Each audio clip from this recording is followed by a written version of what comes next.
Well, look what we have here on my screen. You know me, I never pass an opportunity to clown one of these nappy headed nipples. So I see this to made the headlines. Passport bro refuses to pay sex worker. And this is from somebody, Super Sly, something like that. So we all know the Kings, they want to use you, they want to abuse you for free. And they take that degenerate attitude overseas and they do the same thing. After a while, those women are going to catch on and say, you know what? No more black passport bros. We need to keep messing with Brad. At least he gonna put something in our pockets. The Kings, they don't want to pay the sex workers here. Y'all familiar with my video? No black apples. Yeah, motherfucker. I still got it and I'm gonna repost that bitch again.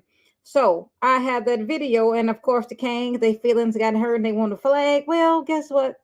I'm gonna just repost it to another channel and we gonna sit back and laugh. That is probably one of my funniest videos. Y'all know what I'm talking about. No black apples.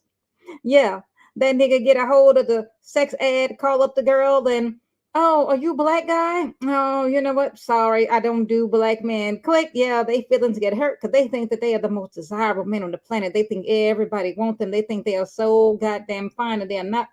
Most black males have the HIV, the herp, or some kind of incurable STD. And when they go over there and swap diseases in the Philippines and Colombia or the Dominican Republic, well, don't have nothing to do with none of them unless you want to get some shit incurable. But let's go into this right quick. So Tanga TKO had did a video on it. 8 passport bros killed in Colombia, Philippines, and more missing. But didn't the black man say that these women, let me pull one up on my screen, these women here, these wonderful Filipinos and these Dominican, these common women, didn't they say that they are better than black women, fit friendly? Yeah, they did, didn't they? By the way, that was feisty black magic. If you don't know about her, you need to know about her. I'm telling you.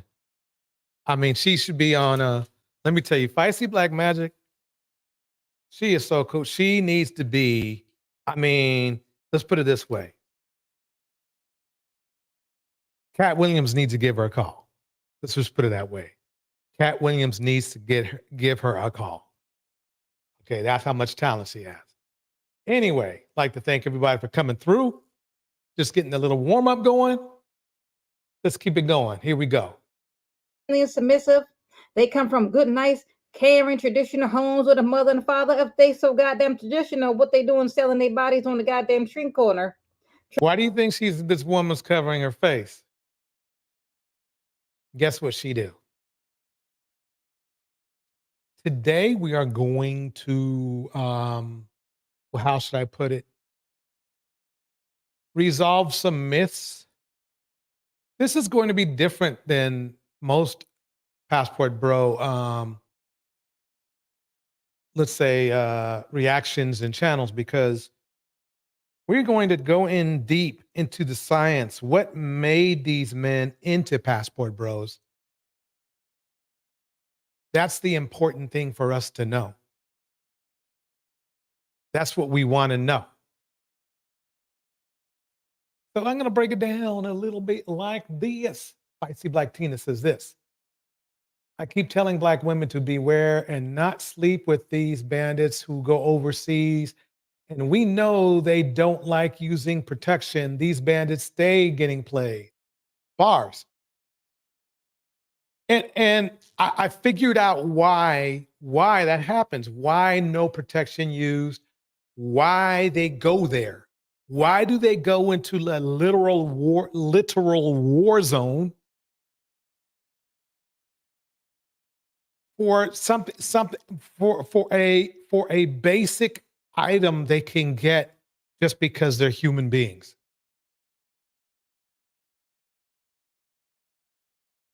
That's what we're going to learn today.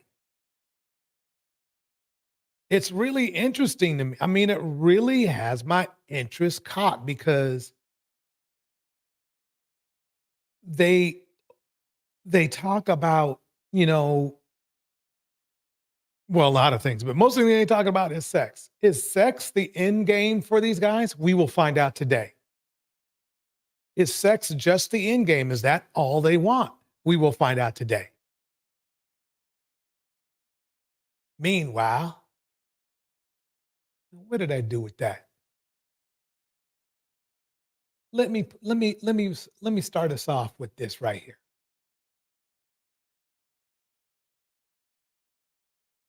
I'm going to come at you with a little bit of smoke, and I'm going to ask you a question. Why you said that Kevin is your friend, right? And you name drop him a lot, right? I see. I notice you do. You name drop him. How come you didn't attend his funeral? This went in a direction I was not expecting it to go. Michelle said you have an assigned seat at Planned Parenthood. Let's talk about it. What? Chantal, you have an assigned seat at Planned Parenthood.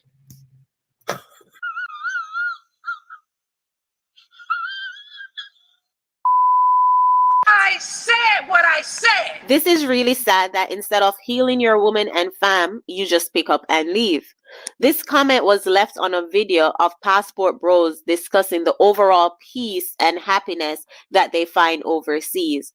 Number one, the most obvious benefit of being in Brazil dating versus the United States is women do not hesitate coming back home with you. It is unbelievably easier. Look at the glee in his face. He is so happy.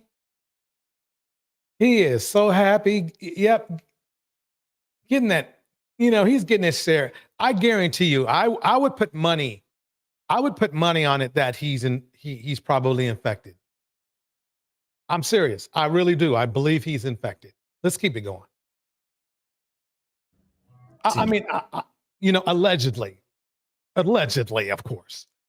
If you're in Brazil and you have not had intercourse in a long time, I'm sorry to tell you, as a man, that's more than likely your fault. It's got to be something wrong with you. And when these brothers, when they move overseas, their experience is better. Everything is cheaper. Like I said in the other video, they notice when women overseas are kind to them. Now, here's the funny thing. If these guys were such high value, why would you care about the price of anything being cheaper? And what do these passport bros do? This whole situation is so disturbing and so sad. He is a passport bro, but he won't be for much longer because the Chinese are going to lay fire upon your ass. Passport bros are on notice because the Chinese government does not take abuses against Chinese citizens lightly. As was shared in recent news, there was an American citizen who went to China and taught English and ended up murdering his young girlfriend, who was a Chinese citizen. The women here do not weaponize it against you like they would in the States. Meanwhile, in the States, y'all have blue balls and y'all are over here, offing yourselves and depressed, doing school. That could all be more than likely if dudes would get what they wanted, if dudes would get what they wanted,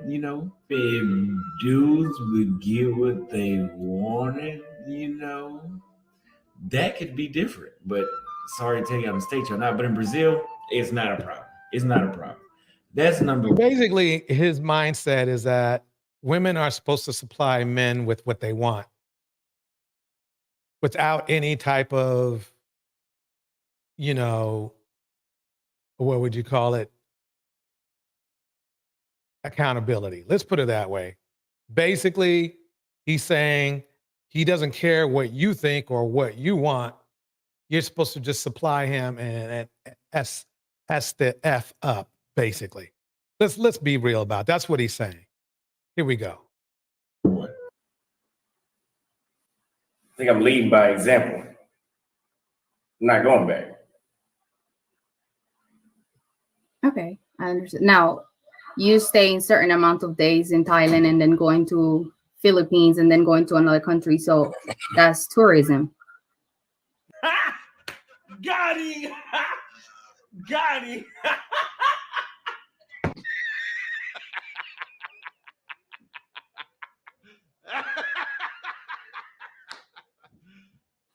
And welcome back to The Factor Uncensored. Is sex in your travel itinerary?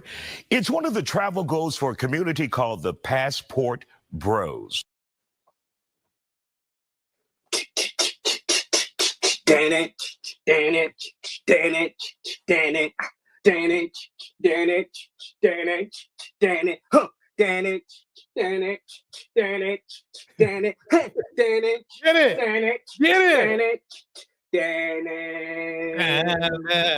It's a traveling community of upwardly mobile black men. They're not upwardly mobile.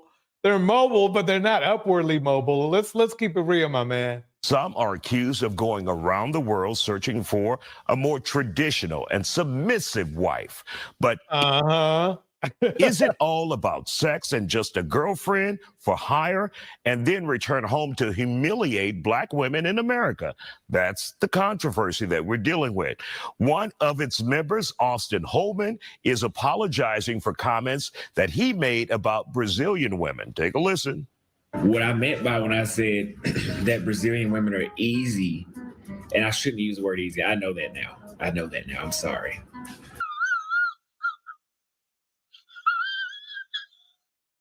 Oh, he know it now. I said what I said. But what I'm saying is, for a man that's well-mannered, well-dressed, that has put in the effort to raise himself. Oh, you mean like this dude right here? Adios! This went in a direction I was not expecting it to go. In the house. Ellen Ripley, M. Mills, Spicy Black Tina, Bridget Mouton, Oye Terminador Negro. Let's keep it going. Mistress Newbie in the house. Let's keep it going. Let's keep it rolling. Adios. Adios. Adios. Adios. Adios. Adios. Bye.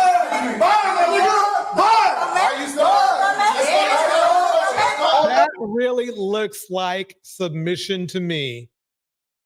If you ask me, that's submission right there.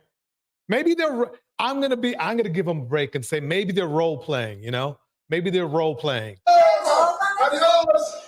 This went in a direction I was not expecting it to go. Oh. Come on, my nigga.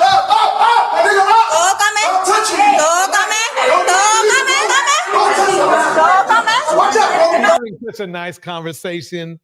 The amount of submissiveness that's going on right now is just amazing. I love it.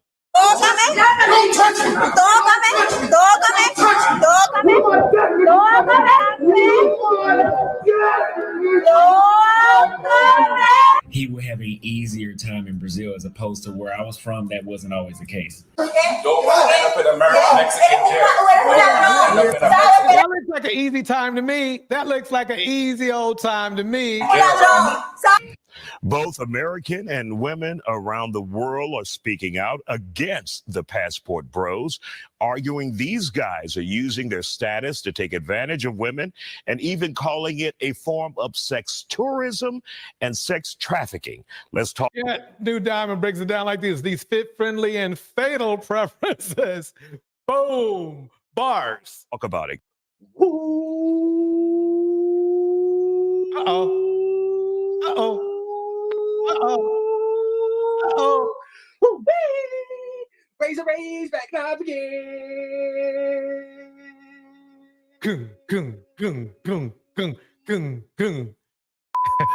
I said what I said. This is really sad that instead of healing your woman and fam, you just pick up and leave. This comment was left on a video of Passport Bros discussing the overall peace and happiness that they find overseas. Let's check that out. Let's check out the peace and happiness. These long titty bras are seeking step daddies, and the potential step daddies are choosing to get their passport for peace and happiness and to find women with unused womb.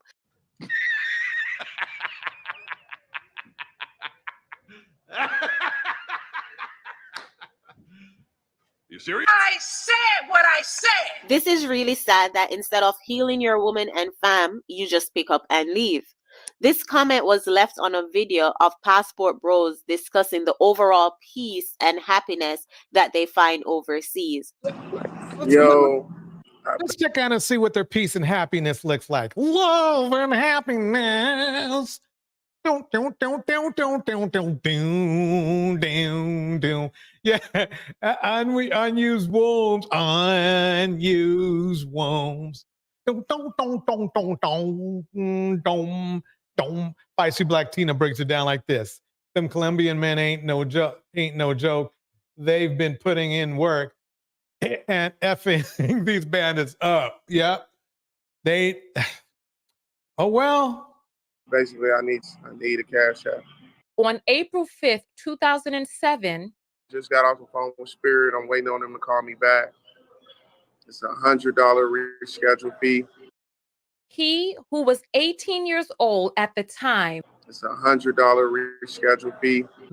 and his co-defendant, Lorenzo, I'm not going to say his last name, but you all can look this up. It's out there. Drove to a home in Portage, Indiana. His co-defendant approached the home, knocked on the door, and then pushed his way in when a woman answered the door. His co-defendant pointed a gun at the woman, wrapped her hands with duct tape, and then Try to get this fee together, man. Once we start getting in our 30s and our 40s, You can't make this shit up, people. we realized that, man, we wasted a whole lot of time over nothing. Yeah, that's a good question, M. Mills. I mean, by now, you would think she'd, be at the altar and wouldn't have time for any, YouTube nonsense with the way that she judges everybody else, huh? Yep. Oh, Chantel. Oh, Chantel. So I was trying to call her to set something up to where I can get some actual money because I'm hungry. I said what I said. This is That's a good question because let me really sad that instead of healing your woman and fam, you just pick up and leave. This comment was left on a video of Passport Bros discussing the overall peace and happiness that they find overseas. Yeah, that's the problem thing. What unused womb was Chantel talking about? Because from last I checked, all of them pros, they got kids. So the womb and everything is yeah. Girl, okay. So I wasn't a girl. What? Chantel, you have an assigned seat at Planned Parenthood.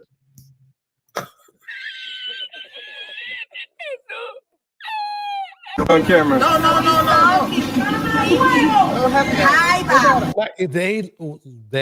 They are just definitely, I'm sorry, ladies. They are just definitely an upgrade for these guys. Look at them. Look how classy these ladies are. Look at them, classy. Look how classy. Dude, all happy. He's like, look, I'm going to get my bandit on tonight. Yo, what the fuck, yo? What happened, bro? Did she bite you? Liking that shit. Yeah, she bit you? Another girl did that shit too. Well, okay, so dudes, I guess they go over there to get bit. I gotta get a fucking penicillin shot? Probably. I mean, see, that's the funny thing is that they went someplace where they think if they get bit by a woman, they're gonna have to get a penicillin shot. So all that about going somewhere else to find an upgrade, I don't see it. But we're going to find out. We're going to get into it tonight. We are. What's going on? Y'all are going to jail. Period. Michelle said you have an assigned seat at Planned Parenthood. Let's talk about it.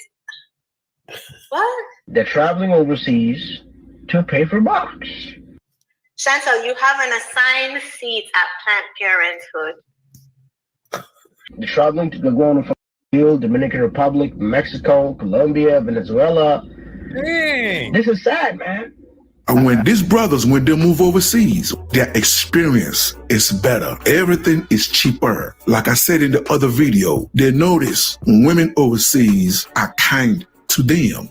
I want y'all to know, and I'm keeping it a buck, I got drugged yesterday. That's them being kind, huh? You can't make this shit up, people. And it's my fault because I met some chicks from Medellin. Their experience. At least he took ownership of it. I mean, that's a start, you know?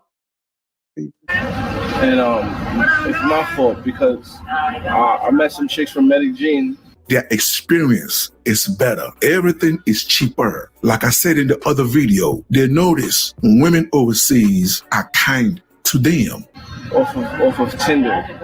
So I brought them to my crib, and then I was trying to surprise my boy, and then eventually they drugged us. And when these brothers, when they move overseas, their experience is better. And guys, they took everything. They took. If your experience is getting robbed, then yeah, I think there is probably a little bit more of that going on there. And yeah, partake on being a robbery victim. If you're lucky, if that's just all that happens, yeah, by all means, go for it. Here we go. They took my iPad. They took my MacBook. They took my iPhone 13 Pro. They took my Samsung S20. They took everything. Experience is better. Everything is cheaper. Okay. This went in a direction I was not expecting it to go. I tell you, folks, that's the intro right there. You know, we're gonna get into it. We're gonna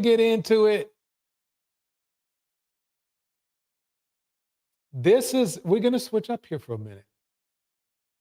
Let's find out what's going on with Gail. There's some stuff going on with Gail. Chronicle Speaks breaks it down just like this. He accused her of forwarding.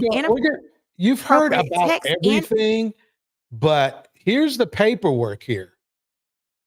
Here's the paperwork. We're going into the paperwork. Let's listen to what it has to say. Inspector Chronicle. So by the looks of the court docs, Mr. Lewis is being alleged to be a busy sugar daddy that's possibly spent money on not only Sabrina, but is being alleged that he spent money on a Cassandra, a Myra, and a Fatima as well. Gail and her attorneys are wanting him to produce discovery on everything. And when I say everything, I definitely mean everything. He's a hoe. He knows he's a hoe. He got 15 cents at $1 show. So Plastic. This just goes to show you how a man can ruin his life by not fixing himself. This guy is going to lose a little bit of money. If this one, I'm sorry, if somebody puts in 30 years on you, cheater or not, that bill is going to be due. Surgery consultations, treatments, procedures, any Cash App, Venmo, Zelle payments, flights, hotels, passport books, pictures, videos, texts. Isn't that what simping is about? Isn't simping spending money on people that really don't benefit your life long term? Think about it. And it's funny because there are no Manosphere guys. Welcome Marcy D in the house. There are no Manosphere people roasting this dude, but they should roast him because he literally spent all his money on other people's women.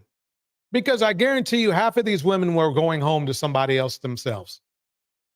Pictures of them together, in group pictures as well, Facebook messages, Instagram messages, any documents of spending time with these women and or their kids and sometimes their grandchildren. The documents that she's requesting. What? Dang. Are from January 1st, 2019 to present day. So even after they split up, she wants to know what he's doing with these marital funds. Now, according to Gail, she's alleging that Harold has carried on several extramarital affairs since 2013, buying women jewelry, vehicles, trips to Mexico, Bahamas, LA, Denver, and so much more. Between December 2018 and December 2019, she's alleging that he spent over $100,000 in cash apps to various women. Now, Ms. Gail, I mean, the thing is this.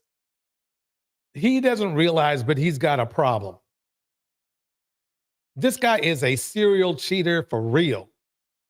Gail did say in one post that when they go low, I go in the gutter. And I have to apologize to Michelle Obama. Girl, when you said that, when they go low, we go high, that ain't my motto. Because when they go low, I go lower, I go gutter. I'm going gutter. I'm going to swim down with the rats with your ass.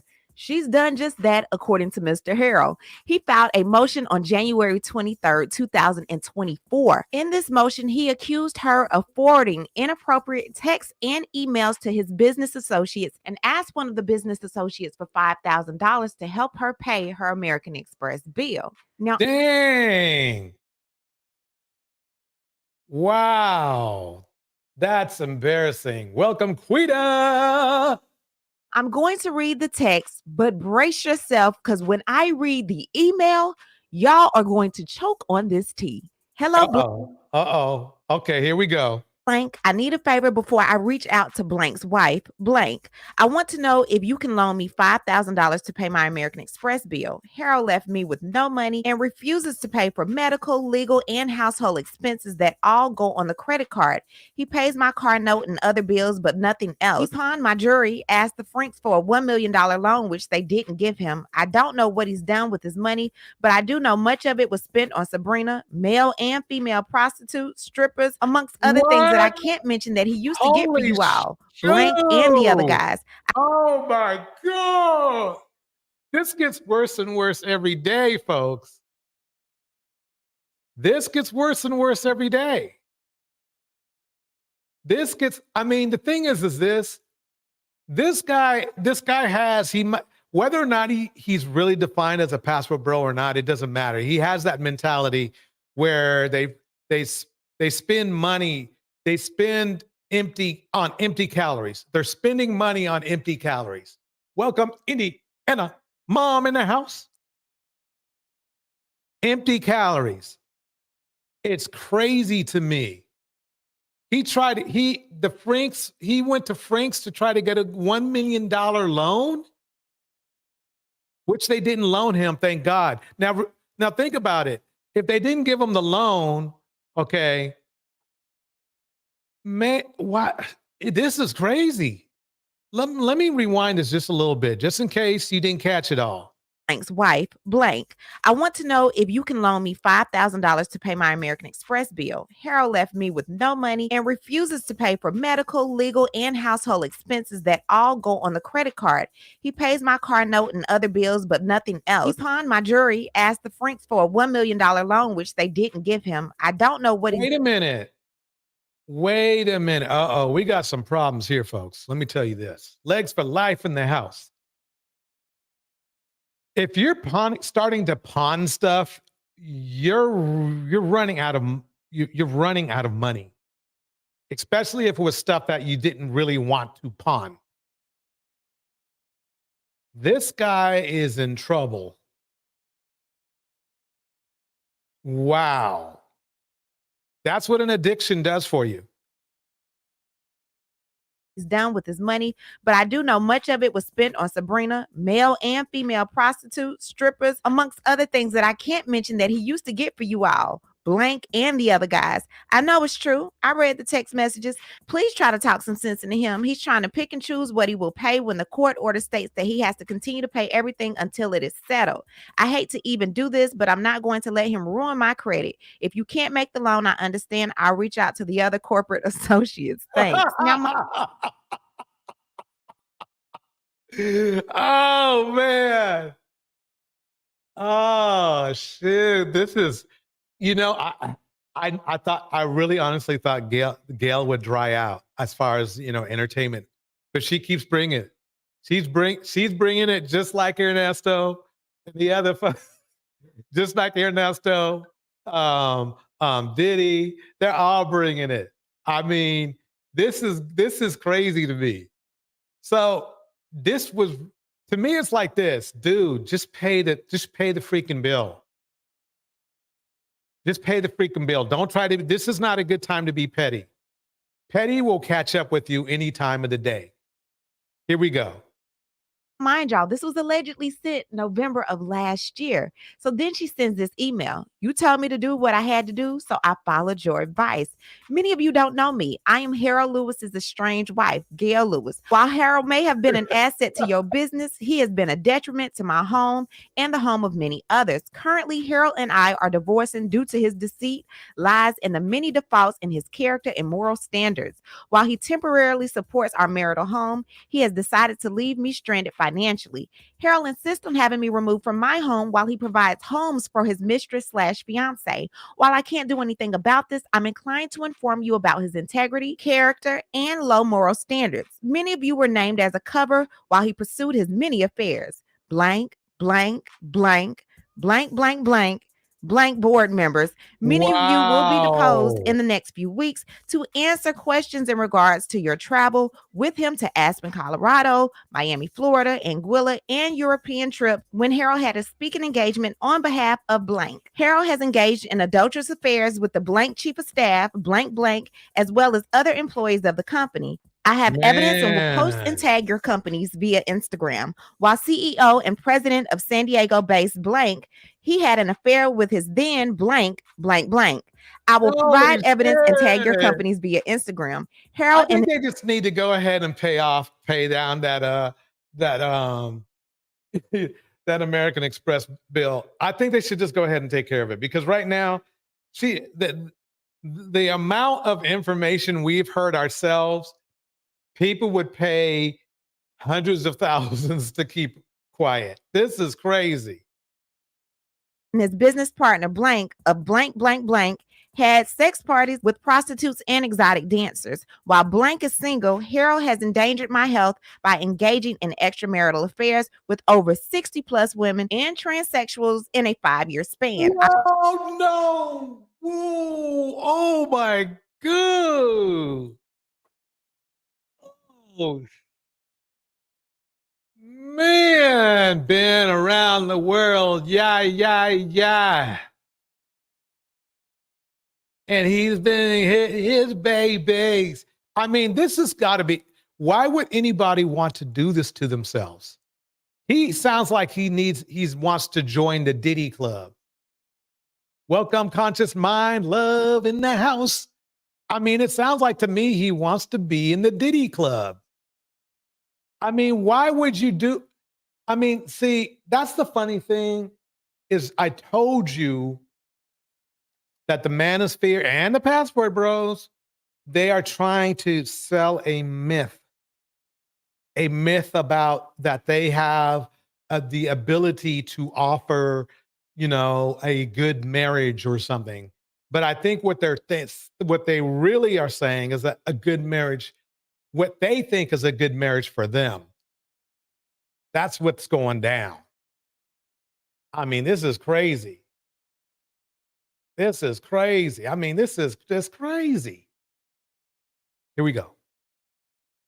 I believe Harold operated his personal and professional life with high morals and standards, but this is proven to be untrue. I thought you should know before I tag your companies on various social media platforms to include business financial publication and other media outlets to include photos, text messages, and emails.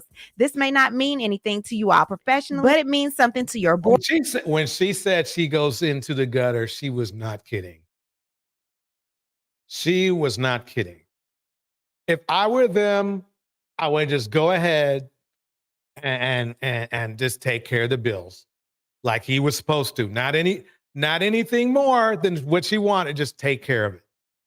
It's dumb. These guys have this kind of money. They got this kind of money in their billfold right now. But see, that's what pettiness gets you. Welcome, Hazel. Welcome, Hazel, in the house. I mean, this is the weird thing. I mean, why would you do that?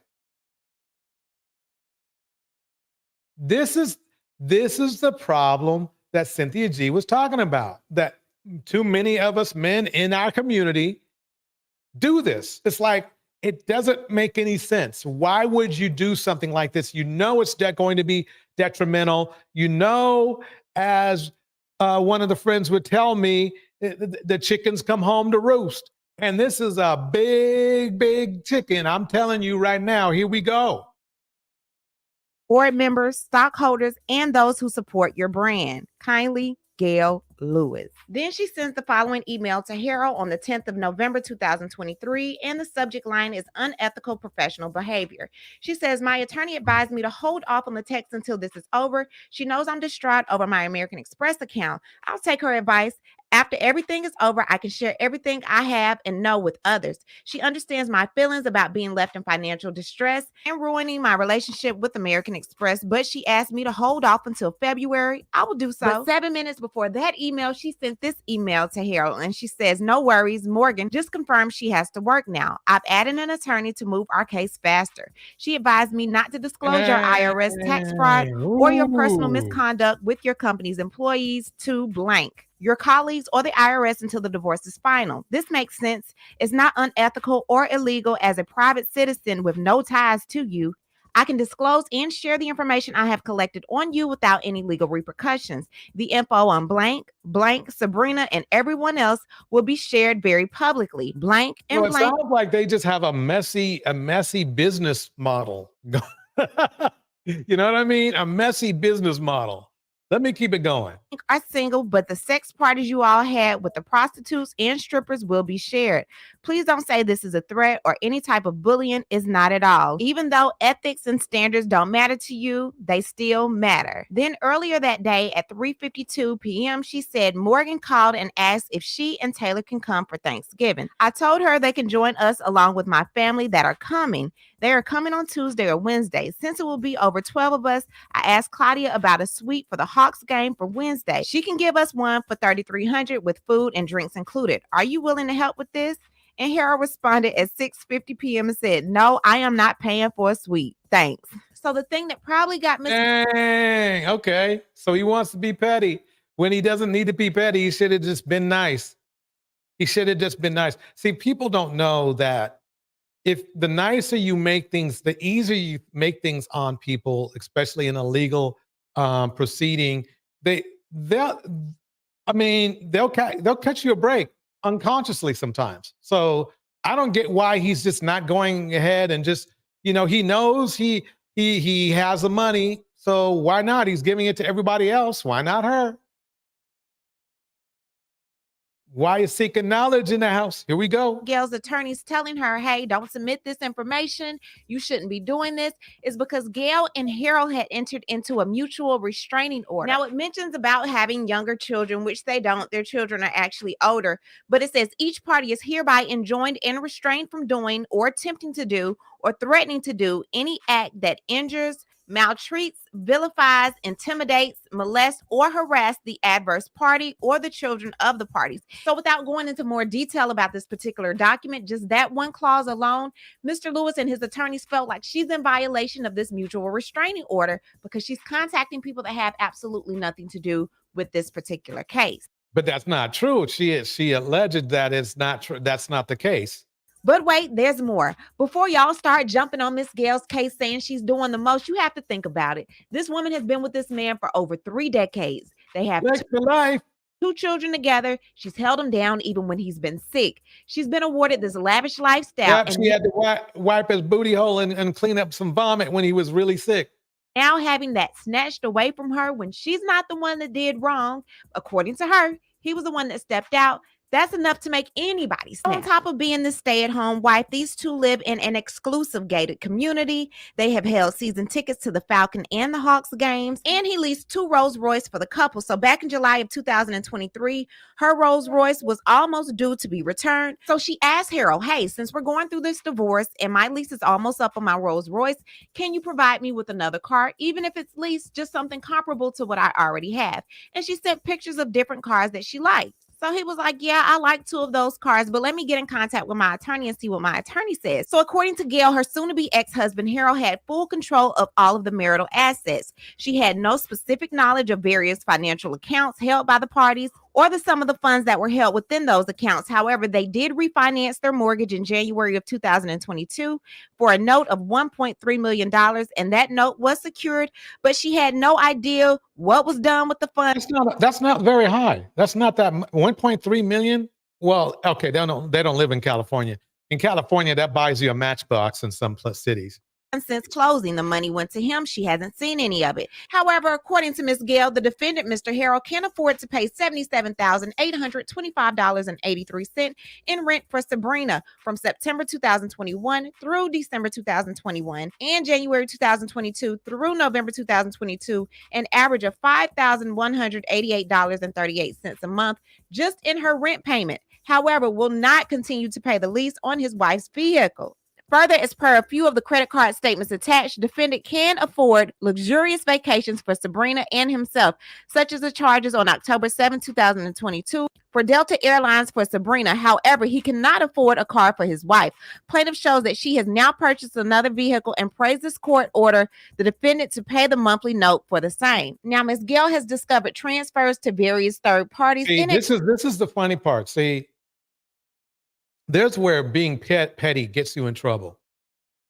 It's just, there's no reason for him to be petty.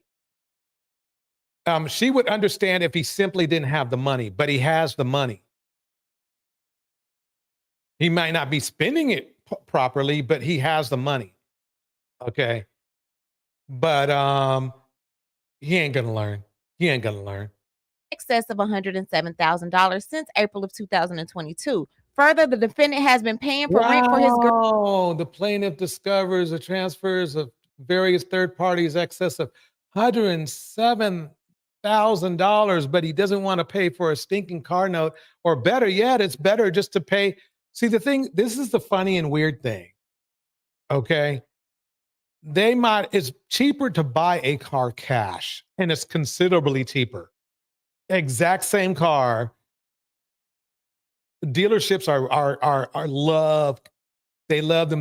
Don't get me wrong. They like to get that financing going, but cold cash, no hassle, boom. I mean, they love it. You can get a deal. So yeah, I don't know if I would buy a brand new car though, to be honest with you, especially if you can find the same car with, there are weird people out there. They'll drive it for 2,000 or 3,000 miles and then say, nah, I think I want to get the other one. And we'll freaking take the other one back, take that back and get another one. Yeah. Anyway. Girlfriend Sabrina since last year and paid for her vacations, hotel, airfare, restaurants, and the like. The defendant has made purchases by and through a company known as SLM LLC, and when she asked Mr. Harold about it, he said it was an investment. However, according to Ms. Gail, she shows the said charges on her American Express card paid for SLM LLC is in payment for a management company. The SLM LLC management company is a Nevada company doing business in Alpharetta, Georgia. Further, the charges on the plaintiff's card in the name of ClickPay are in fact charges for Sabrina's rent for her home in Smyrna. So the card. Wow. So he bought his side chick a whole house. That just goes to show you how heartless people can be. Phoenix Soul in the house. Why Sick of Knowledge breaks it down like this. It's a reason. Her played out to him now. He moves on to another toy. He moves on to new toys like all boys do. But then they are traditional. Yeah, that's right. He will tell you, oh yeah, I'm traditional. I learned from the Kevin Samuel School of 1099s, and should put away childish things. Remember, yep, just brain dead. Phoenix Soul, thank you for so much for the super chat. Hello, DJ, hottest DJ on YouTube. Thank you. And Mill's beautiful chat. Yeah, that's for sure. That's for sure. Phoenix is in the house. I mean, this is crazy that he's going this crazy over a woman that he's not even married to. This is just bad management. Even being a selfish man, this is bad.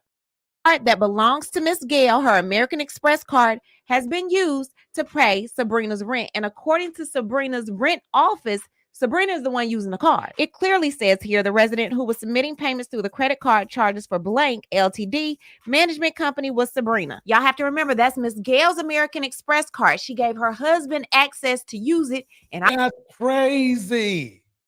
That's legally her card. So like if he doesn't pay on it, she gets screwed.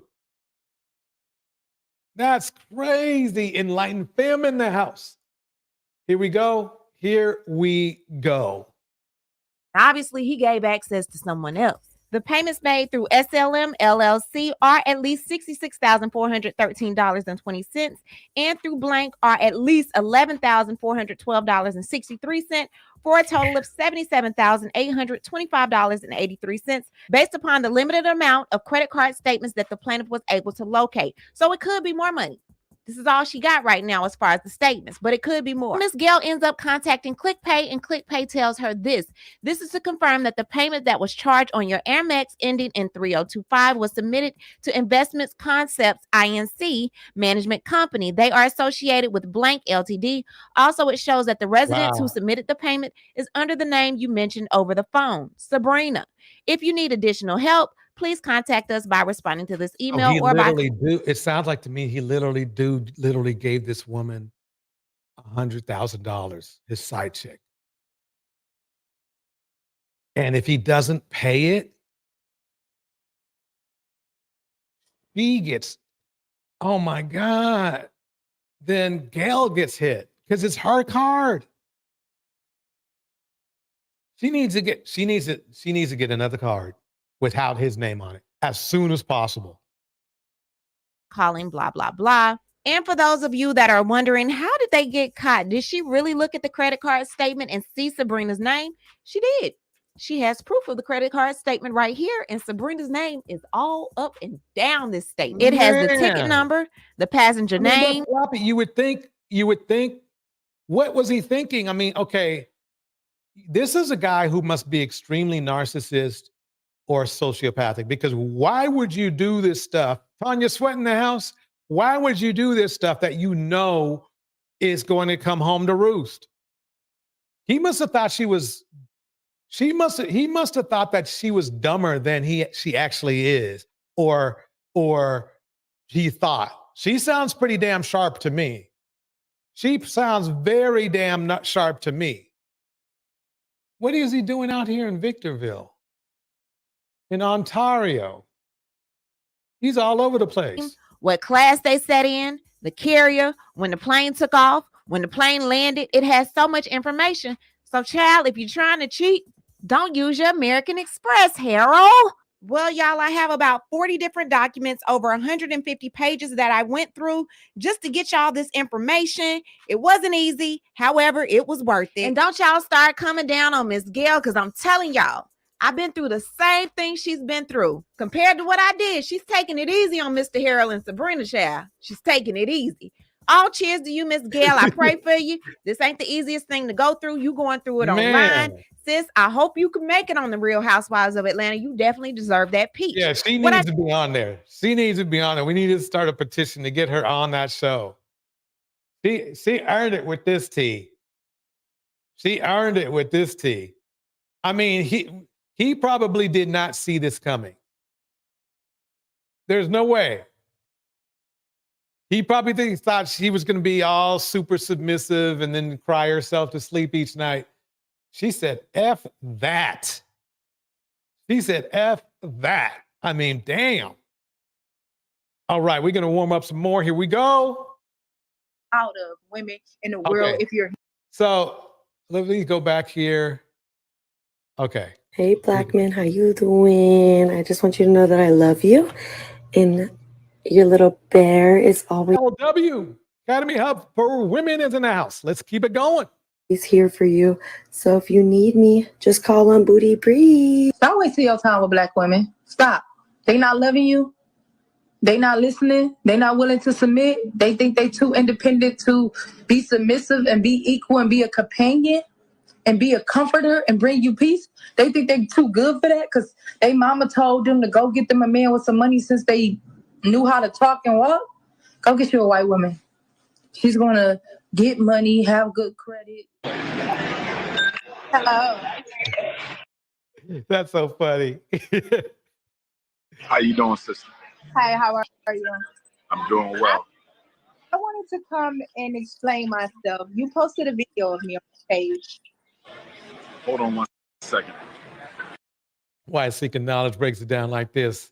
The judge and the court gonna be teaming with the T. I want to see this outcome. Me too.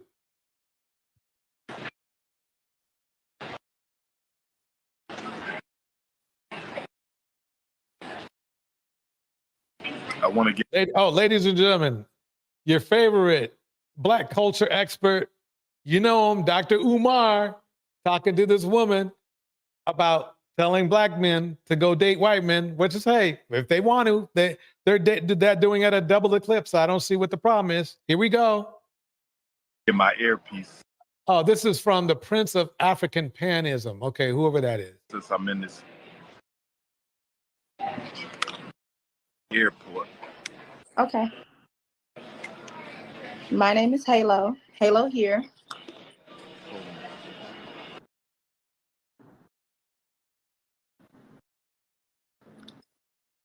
Can you hear me? I can hear you. Go right ahead, sister. Okay, so I'm the lady that you posted on your page when I stated that Black men should date white women. I posted that on my page. Yes. How long ago? Refresh my memory. It probably was like last week sometime. Okay. I don't remember, Right. but bring me up to speed. Why did you say that? Okay, the reason I was saying you being a doctor and a psychiatrist, I feel like you would understand the satire of it. So basically, the reason I said that was because I feel like Black men deserve women that's going to be submissive. Now, I don't mean that they have to have white women, but I know once you say that, it gets people attention. You get what I'm saying? It gets their blood to flowing. But if you look at the reply of the Black men, they said, no, I'm still choosing my sisters. So that let Black women know right then and there that our men are choosing us regardless of. No, wait a minute. Okay, Black men date out twice as much as Black women. So what point is she trying to make? I mean, in general, yeah, you could make that argument, but for the most part, the whole manosphere is built on demeaning and not choosing Black women. So I don't know where she's coming from. She seems pretty young, but maybe she's trying just to get some attention. And look, she got some attention. She got it from she said she put some bait out there and Umar bit. So here we go. Anybody telling them to go outside of us to find happiness. We are on public platforms. Black women are on public platforms saying men are not this, men don't do that, men don't know how to lead. You're tearing down. And men aren't? See, that's the funny thing is that I would understand if the Black manosphere wasn't talking as much shit as they do, I could almost see the enlightened fam says she's pick me-ing. Pick me-ing. Yeah, that's for sure. I mean, the thing is this, she doesn't know how dangerous her rhetoric is because it's going to send good Black women out to unqualified Black men that are just simply don't need to be around women like that to the point where they ruin those women's lives. Down our own men, tearing down. Black women are on public platforms, on podcasts, tearing down our own men, and they are choosing us no matter what. And then you have these. Okay, but what do you think Kevin Samuels was doing? I assume this is done just 10 hours ago. So what was Kevin Samuels doing? He was talking some hard shit. So, if Black women were going to, if Black men were going to use Kevin Samuels and Austin Holloman as their heroes, then Black women have the right to to listen to their rhetoric and then make a decision on whether they want to deal with men that listen to that kind of shit. And the answer is no. So look at her eyes, though. Look at wait. I got to show you her eyes. She has that kind of like that blank stare. So let me keep it going. Here we go. These white women are making videos saying, "Oh, you are a king. I will hug you. I will be there for you no matter what." They're doing that, but they got videos and footage of our women. Oh man, I gotta stop that for a minute. Let me play this video. I gotta play this video because I think it's gonna hit home. Okay, it's gonna hit home. I'm starting to stop my flow for a minute. Where is it? Okay, where is my? Oh, there we go. Okay.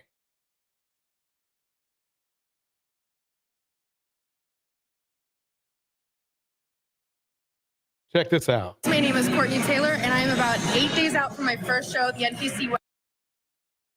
Wait. Don't touch me! What is going on? Like, what are you gonna get this mad at me when I'm apologizing to you? It was very toxic. I saw proof with my own eyes. And I heard calls. Decide whether or not you're done, Beth. I am mad that you don't decide right now. That really looks, let me tell you something. I'm going to put it on mute right now. That really looks, does that look feminine and submissive to you? I don't know about you, but that looks pretty aggressive. So yeah, she murked him. Yep. So what was this young lady here talking about? What is she talking about? What's this about? Saying men are not this, men don't do that, men don't know how to lead. You're tearing down our own men, tearing down. Black women are on public platforms, on podcasts, tearing down our own men, and they are choosing us no matter what. And then you have these white women are making videos saying, "Oh, you are a king." Let's go back to the king. Let's go back to the king. Yeah, let's go back to the king video. Let's go back here. Let's see how this one goes. Ma'am. So my boyfriend is dying of a stabbing. Ma'am. Yeah, you should go. Because you just killed your boyfriend. Yeah, you did. We are charging 26-year-old Courtney Taylor Clenny with 1 count of second-degree murder in Christian's death. Now, we know Courtney Clenny is claiming self-defense in the stabbing death of her boyfriend, Christian Abumseli, and we're pleased to welcome in her defense attorneys, Frank Prieto and... Why doesn't the manosphere talk about situations like this? So what's up with that? Hey, look, love who you want to love. But if you finna to talk some smack, some BS, just remember there's some other shit out there. Sabrina Puglisi. Good morning to you both. Thanks so much for coming on the show with me today. And we want to catch up on what happened yesterday. So we know you all had a date set for a status conference on the case. So tell us, if you would, please, what happened. Well, let me go back here. Let's go back to the bunny hopping one. Here we go. I will hug you. I will be there for you no matter what. They're doing that, but they got videos and footage of our women tearing our own men down. All I want them to do is stop. And if sometimes you got to say that just for them to understand that, you know what, I do need to be submissive no matter what money I'm making, no matter what job I have, no matter what qualifications I have, no matter what degree I have. That don't mean he's not a king. That don't mean he's less than me. That don't mean I should belittle him. Speak life. I guarantee you she's going to end up in the same boat as Ayanna Van Zant. Why Seeking Knowledge breaks it down like this. It doesn't include weave and eyelashes and bad attitudes. Well, not ours anyway. Life into him. Speak potential into him. Know who you are as a Black woman. And you don't want to try to speak potential or life into anybody, because a man's supposed to be doing that. If he can't do that for you, then more than likely he's going the opposite way. That's how life works. I'm a man. I understand. I mean, she is trying to get, the only reason she's doing this is she's trying to get Black women with good jobs, with a good life, to accept men that are so down, not down low, but that too probably, so down that well, number one, she has to talk you into it. And number two, that it's going to be detrimental to your health. Know how you can make that king rise up. Use your voice in that same masculine voice that you have when you want to argue, to speak life. Reverse psychology. Use it to speak life. Don't belittle him, because all he know is people being against him. He know that from coming into the world. He's so used to people being against him. That's his nature. But it's going to scare him when you speak life into him. For you to see Exactly. She'll learn. She'll learn. You know, after a few hands and feet relationships, she'll get the message. It's a bet on him to win. It's going to make him want to win, because he ain't never had nobody want him to win. No, that doesn't happen, young lady. It doesn't happen like that. Some men just don't want to win, or they think winning is something that their thought of winning might be different than winning. It might be something toxic. Let's put it that way. Phoenix, I don't even think she likes meds. Why Seeking Knowledge says Sinji used to call out this speaking life crap. Yep. So many women getting out, yep, in their own homes for having faith in these days. Yeah, exactly. Exactly. It reminds me of that clip I was playing where the guy was cheating on her and admitted it and was proud of it and was mad when she got mad, surprised when she said, oh, well, I'll go get ahead and get a divorce. And that's not even Gail's instance. That was another instance. Mistress Newbie says she wants us to speak life into Black men, but Black men are speaking life out of Black women. Bars. All he had was people want him to lose. Okay, I follow where you come from. I follow where you come from. And do you share this same sentiment when you're around Black women? For me, yes, I love Black women, and I do. But it's just like sometimes, like when I'm around Black women, you know what they call me? A pick me. They say you a pick no shit. me, and you know what I say? I am. I want to be chosen by my man every day. I want him to look at me and pick me I am a pick me. I am. It's so much temptation outside. It's so much competition outside. It's so many big booties and small waist outside. It's so many qualifications and degrees outside. I want him. Look, we just went over with the Gail situation. Gail was a pick-me. She was a pick-me. She was a classic pick-me.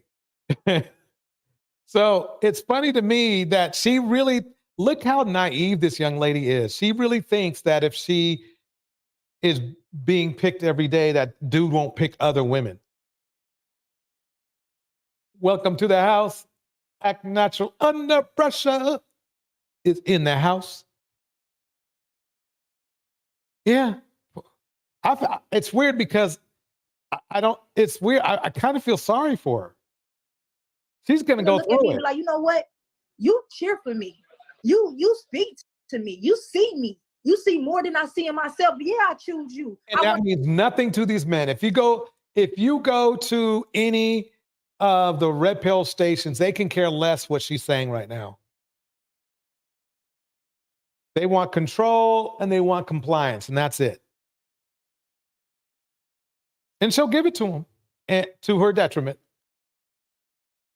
Phoenix Soul says this: she just made my uterus fall out, grow legs, and run away.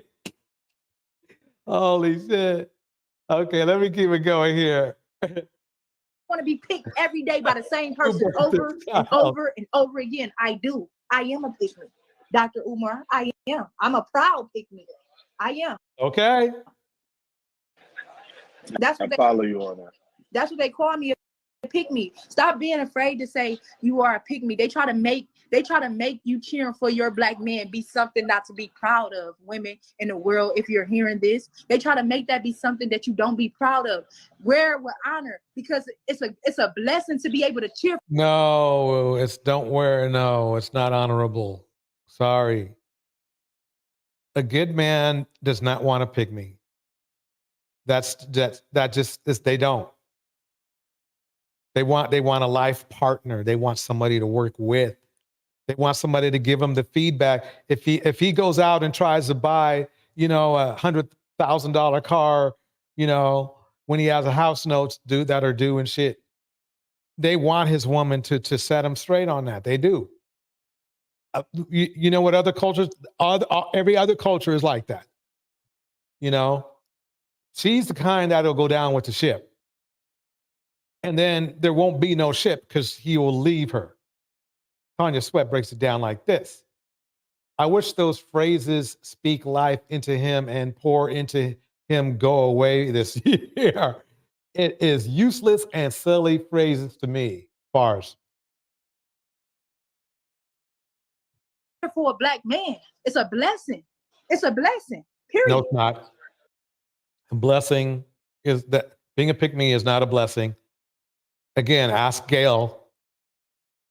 It didn't work out for her, and she was a super pick-me. Well said, Queen. Where you based at? I'm in Ohio, Cleveland, Ohio. Cleveland. Oh, Cleveland. shit. Okay. Yes, shout out to my Cleveland family. That's well said, Queen. I can agree with most for that. That was powerful. I can't. I think it's a D sentence, a deletion sentence. That's what I think.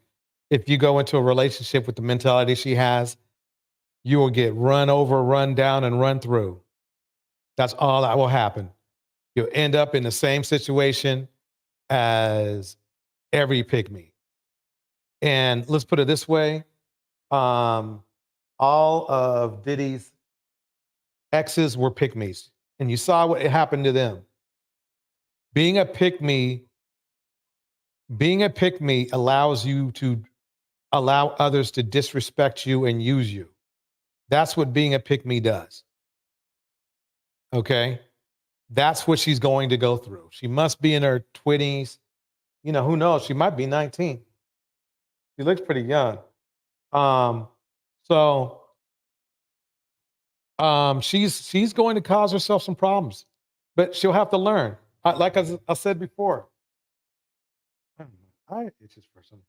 I've seen pick-me's on this in the YouTube streets one year, and then the next year after they get run over, they're like, no, I'm not a pick-me no more.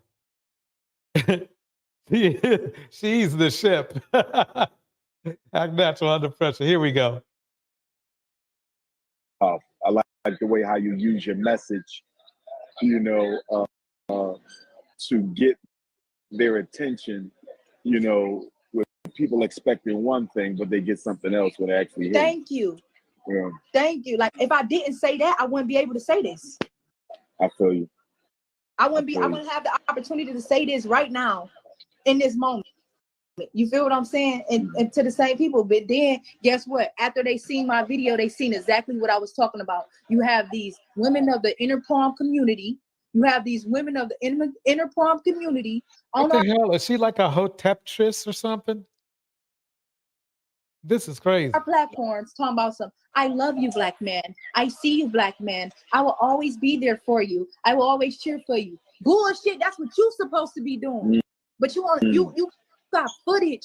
People can type in of you on YouTube saying black men don't lead. Black men are beta. Black men not the same from the 70s. The women not the same from the 70s. You want to know who these women are today? Do you want to know who they are today? They are mimicking transsexual women. They are mimicking Wow, she's just going in. She needs to go to a therapist. That's my opinion. I understand, she has a right to her point of view, right? She does. But no, she'll learn. She can either go to a therapist or learn the hard way, but she's going to learn. That's one I can say. Sexual women. You going to get the wigs, you going to get the Botox in your face, you getting boobs, you getting butts, and then you talking about some so what? I'm still getting hit. Niggas still gonna have sex with me. That's what transsexual women say. They be happy to get hit. They be happy to have sex with men. They supposed to be happy to have sex with men. Because a woman. Damn, she is just going in on the weirdest rant. I swear. Yeah. Bet they'll never say she bitter. Oh man, the host tip priestess, exactly. You know, oh my God, this is crazy. She's you know what I think? I think like she's in that group. I bet she's in a cult. I guarantee you she's in some weird cult. You know, that's crazy. The Enlightened Femme says that is what a pick-me does, put down and shame other women. And that's exactly what she's doing. Ironically, before she was saying, I love Black women. Well, it's not coming off like that. It's not coming off like that. All right. Yeah. With this guy, you know, let's get back into you know, the passport kangs. See, I'm raising them up. I'm calling them passport kangs. The passport kangs and they gang. Let's see what happened with them. Yeah, she's got issues. She's got issues. She can't even aim the camera right. But that's okay. That's okay. Why Seeker Knowledge breaks it down like this. She has gotten rejected by women groups. You can tell.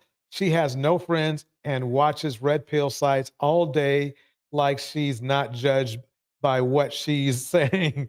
Dummy. Exactly. Exactly. Indiana mom, she's young and dumb and brainwashed. The Black men watching her run her mouth are laughing at her. Bars. And still not picking her. Exactly.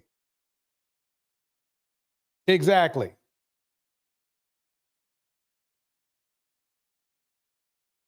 Tonight, the family of a Minnesota man desperate for answers after they say he was kidnapped and killed while visiting Colombia. I'm out of words to describe. I don't even know how I feel right now. 50-year-old Tujer Zhang, an artist and activist, had been traveling in South America when he called his brother asking for money while on a date Sunday night.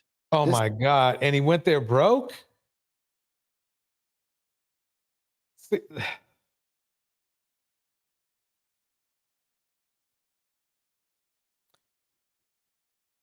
Shoestring budgets never work.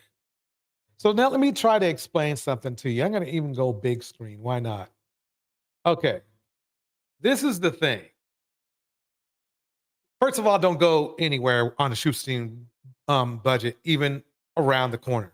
Really. Sandy Red in the house. Let me make an analogy for you, a scenario. I love to fish. I love fishing. I do. I will drive hours and hours to go to a fishing spot. I will fly and then drive hours and hours to a fishing spot. And when I fish, though, I'm cautious. I'm not going to go to a place that is known for having rabid bears in the area. I'm just not going to do that. They run faster than me. They bite harder than me. They're a lot stronger than me. And they're a lot more cunning than me. Okay.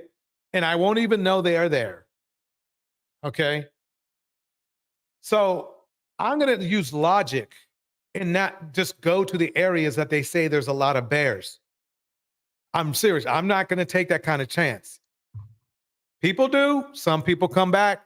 Some people don't. Okay. This is what's going on in Colombia. What's going on in Colombia is a lot of people are, this shit in Colombia has been going on for years. Okay? It's been going on for years. So I remember I went over to Razor's channel and I asked him, I said, bro, can I ask these guys? They can cuss me out because you know they're going to cuss me out because they know, right? But I want them to answer the question. What makes you get on the plane and literally go to a war zone for just sex? If he was going there to meet the love of his life, the bride to be, you know, a life partner, I kind of would just, for the sake of love, I would say, okay, I understand you doing that. Okay. But if you're just going there for sex, you got on, it's bad enough that you got on a plane, flew 3, 4, 5, 6, 7, 8, 9, 10, 11, 12 hours, got off the plane, had to get a hotel, all this just for sex. Come on. Men are ashamed to do that here in America. So that's why we need to go into this passport pathology. It's not, there's something else in your mind, in your heart that's not clicking, because it shouldn't be that obsessive and important for you just to have sex with women that definitely don't have unused wombs, as your girl Chantel Simone says. Okay, let's make that clear. She was bullshitting you. Okay, Chantel does a great job because y'all are still there, telling you a lot of BS. Unused wombs, but every time we look up, let's go back to the screen here. We got situations like this popping off. This time he was like, hey, do you have a couple of thousand? I was like, yeah, no problem. And when do you want it? Andy Red in the house. He said, I want it now. I'm in this bit of a situation here. I go, what? Oh, yeah, I can do that. His family growing more fearful when Zhang stopped responding to texts. Woke up in the morning at 7 a.m. I text him back and say, hey, I thought you said you need money. You still want the money? Text me back if you still want the money. No answer. According to a local prosecutor. Wow, man. So it wasn't even him who was texting him. They probably already got his phone or whatever. That's what it sounds like to me. Man, oh man. Prosecutor Zhang was kidnapped during a date and killed when he could not make the payment. His body later found in a wooded area covered in stab wounds. His family still searching for answers about how this shocking crime unfolded. I was confused. To be honest with you, I don't know why, what the motive is. Zhang had visited Colombia in the past, posting photos and videos to social media as recently as October with an unidentified woman. This is what you call flossing with failure. I mean, don't get me wrong, she's pretty, but she's not there for him, for him. A refugee from Laos, Zhang and his family moved to St. Paul when he was a child. In recent years, he became a well-known comedian and community activist. Minnesota Senator Amy Klobuchar issuing a statement saying in part, quote, "This is a heartbreaking tragedy. Tujer was an incredible person." For a booty call. These are grown men. It's not like these are like young kids in their teens that, are green to the world. These are grown men. Man. Who was constantly working to uplift his community. He truly believes in equity work and fighting for the underprivileged. And many times I always tease him. I say, you're not getting paid. Why are you doing it? But it's what motivates him. A tragic loss made even more confounding by the mystery that still shrouds his final moments. And he'll draw everybody in. That's the type of people he is. Man. Yeah, Ellison, so heartbreaking for this family trying to find answers from so far away. We do know that Senator Tina Smith from Minnesota is also working with the State Department to try to get the remains brought back home so they can have a funeral. Dang, and now they have to arrange to get them back?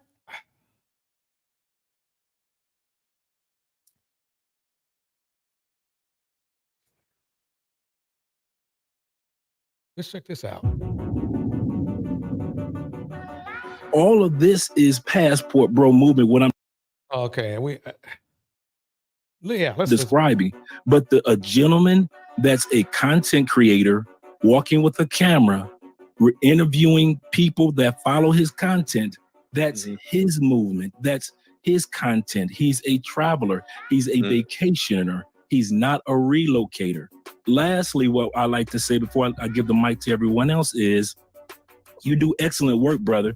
But I really highly recommend that you take advantage of this moment with your platform and let people know the truth. All right, in the house, Sandy Red, Bella Nowhere, Act Natural Under Pressure, Ellen Ripley. Here we go. Truth about Passport Bro movement. A lot of you guys have been sending me emails and asking me to speak about the quote unquote passport bros that are getting deleted. I believe it's like 8 or 9 of them that got deleted. And a lot of them make videos how these women drug them and robbed them. I didn't want to touch up on this subject because I just did a video. I'm sure you didn't. Explaining the real passport bros and the reason why they are traveling overseas. However, a lot of you guys keep sending me the same thing over and over and over. So here we go. Hello, welcome to Reactions and Reviews. I'm your humble host. All right, let's get to it. This is easy. Passport bros, huge difference. And like I said in the other video, passport bros, the real original passport bros, it was never about women. It was about those brothers that live in. The real original passport bro was Austin Holloman. He literally made up the term or the phrase, along with I think, what is his name? Big Boss and a couple others. They made up the name. So why is this guy trying? Really, quite honestly, this is really an insult to our intelligence, because this guy's trying to hijack a name that somebody else hijacked from somebody else. But he wasn't the one who made it up. He's trying to make sound. What he's trying to say is that these passport bros aren't black male travelers. Black male travelers and passport bros are two different men. But the marketing has made it that even regular black male travelers who are traveling not for sex want to be known as passport bros. And passport bros, their priority, and it has always been and always will be, sex from other women. Or no, not just women. Let me keep it going. The United States that are tired of the high expenses of living in America. Passport bros, as I defined it before, are men that are looking for new lives. We're not tired of the sisters, we're tired of the system. And until I've never heard that before, and I've heard of see, this is a new market right here. It makes sense. 6 days ago, dudes are falling down like falling down like bowling pins. So now that I believe they're trying to remarket the passport bros again. In the house, K Brown, Why Seeking Knowledge, Act Natural Under Pressure, Phoenix Soul, Ellen Ripley. Here we go. Whoa. That was a bar. Wait. That was a bar. We're not tired of the sisters. We're tired of the system. Wait. That's a bunch of BS, because they say nothing about they are tied. They make it clear the reason they're passport bros is because they want to get away from black women. That's what they say. They say, oh, well, we're getting away because we're going to get better treatment elsewhere. If you saw the video earlier, you saw that's not entirely the case. It's the system that we're tired of. We're tired of 47% of all Americans can afford a $400. Well, the thing is the funny thing is that why, if you're tired of the system, why don't you do things that will help change it? Listen closely. Right. He's going to tell you why in a minute here. Listen closely. Now, here we go. We're tired of the fact that most Americans right now are paying. Why would you be tired about most Americans? You'll see why he doesn't. This sounds stupid. Overpriced cost for medication and medical needs, but yet America ranks only number 37 in the world for medical. Colombia ranks number 22 in the world and doesn't pay that much. We're tired of the fact that Americans don't even have.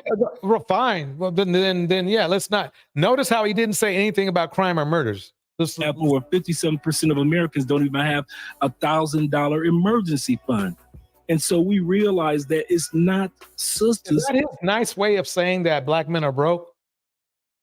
Because last I checked, the other races of people, they're not complaining about this.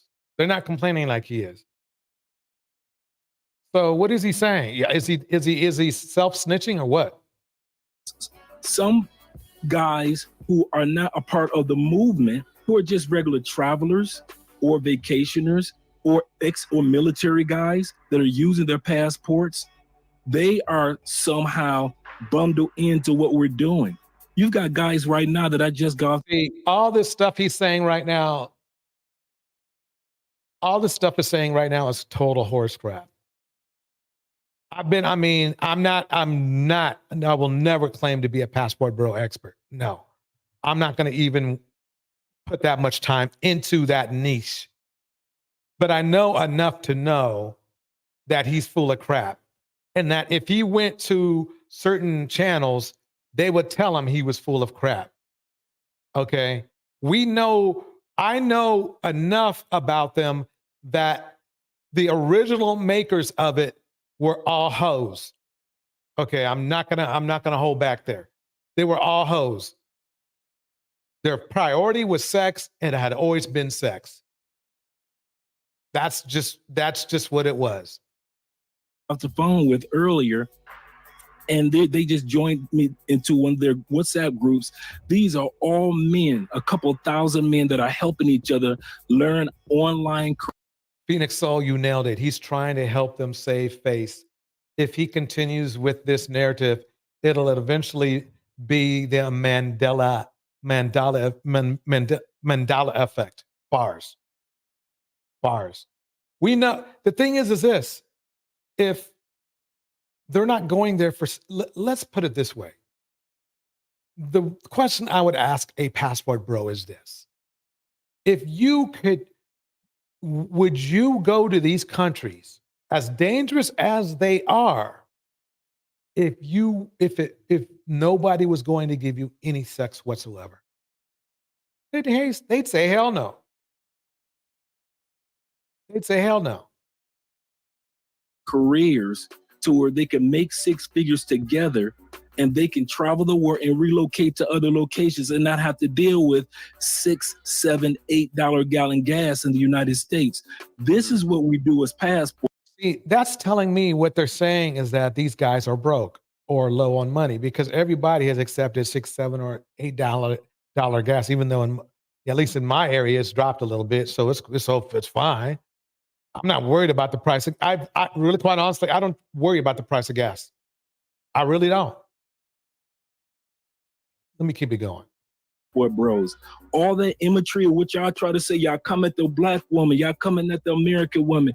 We could care less about, in all sincerity, Mr. Let Go, we could care less about what's going on in the United States. So if you care less what's going on in America, then why do you worry about the prices of gas, the prices of how much money people got in the bank, and an emergency fund and all that other shit? See, that's why this guy is full of crap. He's full of crap because he's talking all this stuff about poor American. Oh yeah, the on a milk crate and shit. But then at the end of his conversation, he could care less. He could care less, and that was the most honest thing he said. That's the thing I got from what passport bros seem to express to me, is they do not care about anybody else but themselves, which is their option. They can do that. That is their right.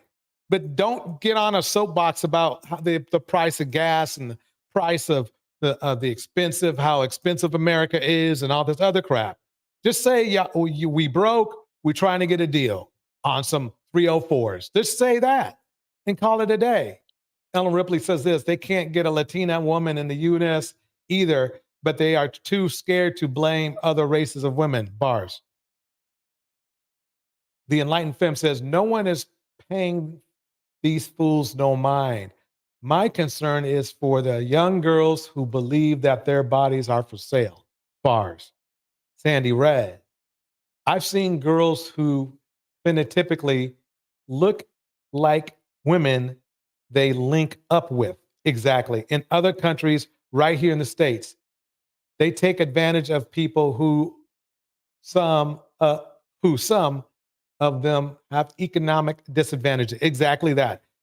Let's face it, they could get pros here and it would be overall, it would be less money if they did it here. The reason they're going there is because there are more options for, let's say, younger girls.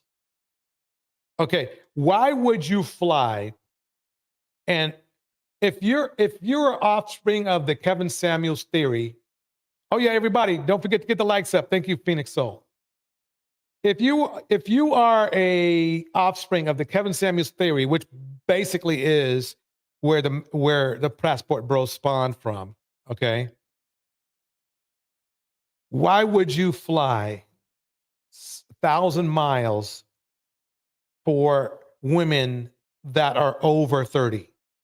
So we know that their max is 30 theoretically, right?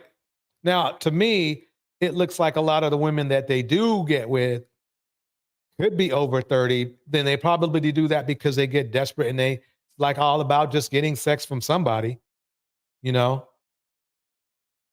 So you know that they're going after the ones that they can find is legal. Yep.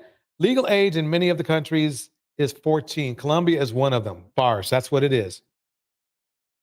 That's what it is. That is what it is.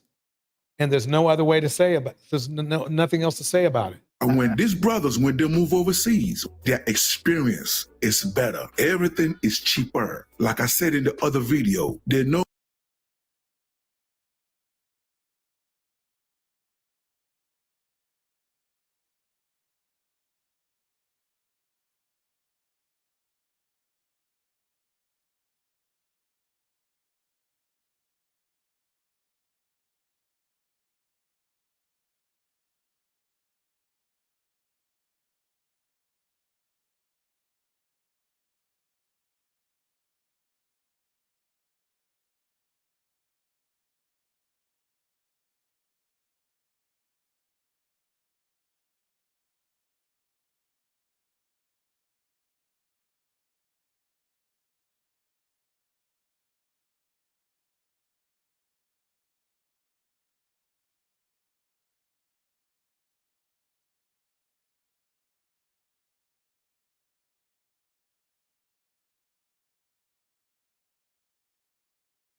Oop, my bad. My bad, everybody. Let me start over again. I was going to explain to you why I know theoretically why these guys are going there. Welcome to the stage, Phoenix Soul. The reason why is because they are thrill seekers in a very smutty way. They are risking their lives is part of the trip. Nobody ever told you that, huh? Risking their lives is part of the trip. The thrill of finding simple sex that they could get anywhere in the United States, okay? But they've convinced themselves they can't. You know, they go there because they want to be the predators and the prey. They want to be the predator and the prey. And voila. Phoenix Soul, I'm glad to see you on stage. How you doing? Hey, you know what? I wasn't gonna come in, but then like you didn't have the sound, and I was like, oh, let Oh, me go okay. tell them because he can't see. But I'm glad I'm here though. Thank you. Well, I appreciate you being up here. So do you have any thoughts or anything? What do you think so far? Okay, yeah. This is something that I want to make sure that I say. And I could be wrong. Like I'm your grade level conspiracy theorist. Okay. But all right. That's why I was mentioning the Mandela effect. And the Mandela effect, in case no one knows, it's the definition is an observed phenomenon in which a large segment of the population misremembers a significant event or shares a memory of an event that did not actually occur. So the reason that I mentioned that is because, see, now it's exactly like what Indiana Mama said. Indiana Mom said they're moving the goalpost. However, what I see is, if it's just this particular guy that's saying it, that he's introducing this particular narrative, but before long, see, now it's like they're getting organized now. Mm, that makes sense. So before, yeah, so before long, so hopefully we will all, or the rest of the world will forget that the Passport Bros, we know what it's originally about. We know what Right. it's originally about. But him introducing this particular narrative switches it up. So after a while, it's going to be something that, they do that because they're searching out better economic opportunities. It was never about the fact that the age of consent is lower in most countries. Right. You feel me? So that's just my Exactly. my theory. I don't know how anybody else feels about it. No, You let it me makes know. it makes a lot of sense. It makes a lot of sense. And my simple question to them would be, okay, so if you were looking for economic possibilities, so what you're saying is that if you went on these economic possibilities, you have no problem with there being no women in the area, right? You see what I'm saying? No sex.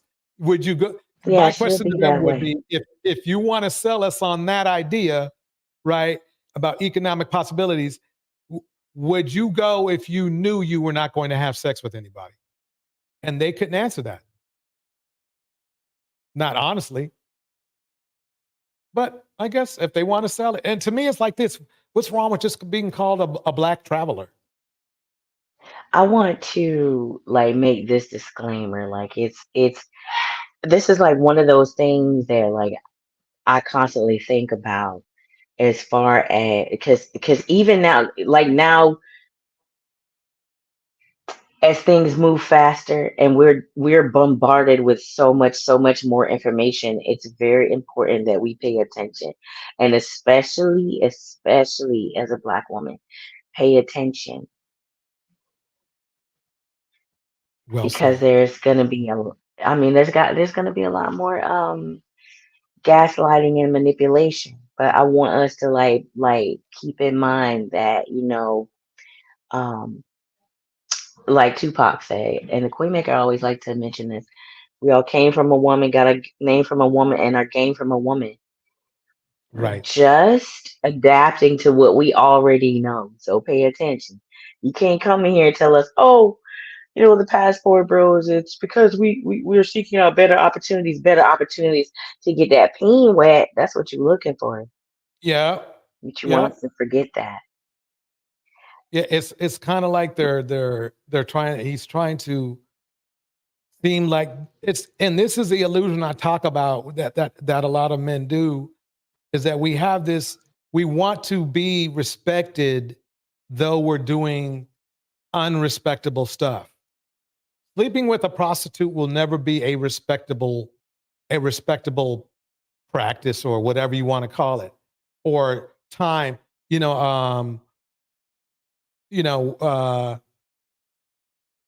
Yeah, I got pastime. you. I That's the mean, word it's I was looking for. mainstream. Pastime. Yeah. Yeah, a mainstream thing. It's not. Yeah, I get it. Yeah. No, I mean, nobody, unless you're among your buddies that do the same thing too, sleeping around or sleeping with pros is not a flex at all. And I think what they're trying to do is wear down American society to see it like that. Like, and I think that's why he said what he said. Because nobody would care. What Everything then? he just stated, everything this guy just stated right here is what regular people do. They don't have to be passport bros. Act natural under pressure. Yes.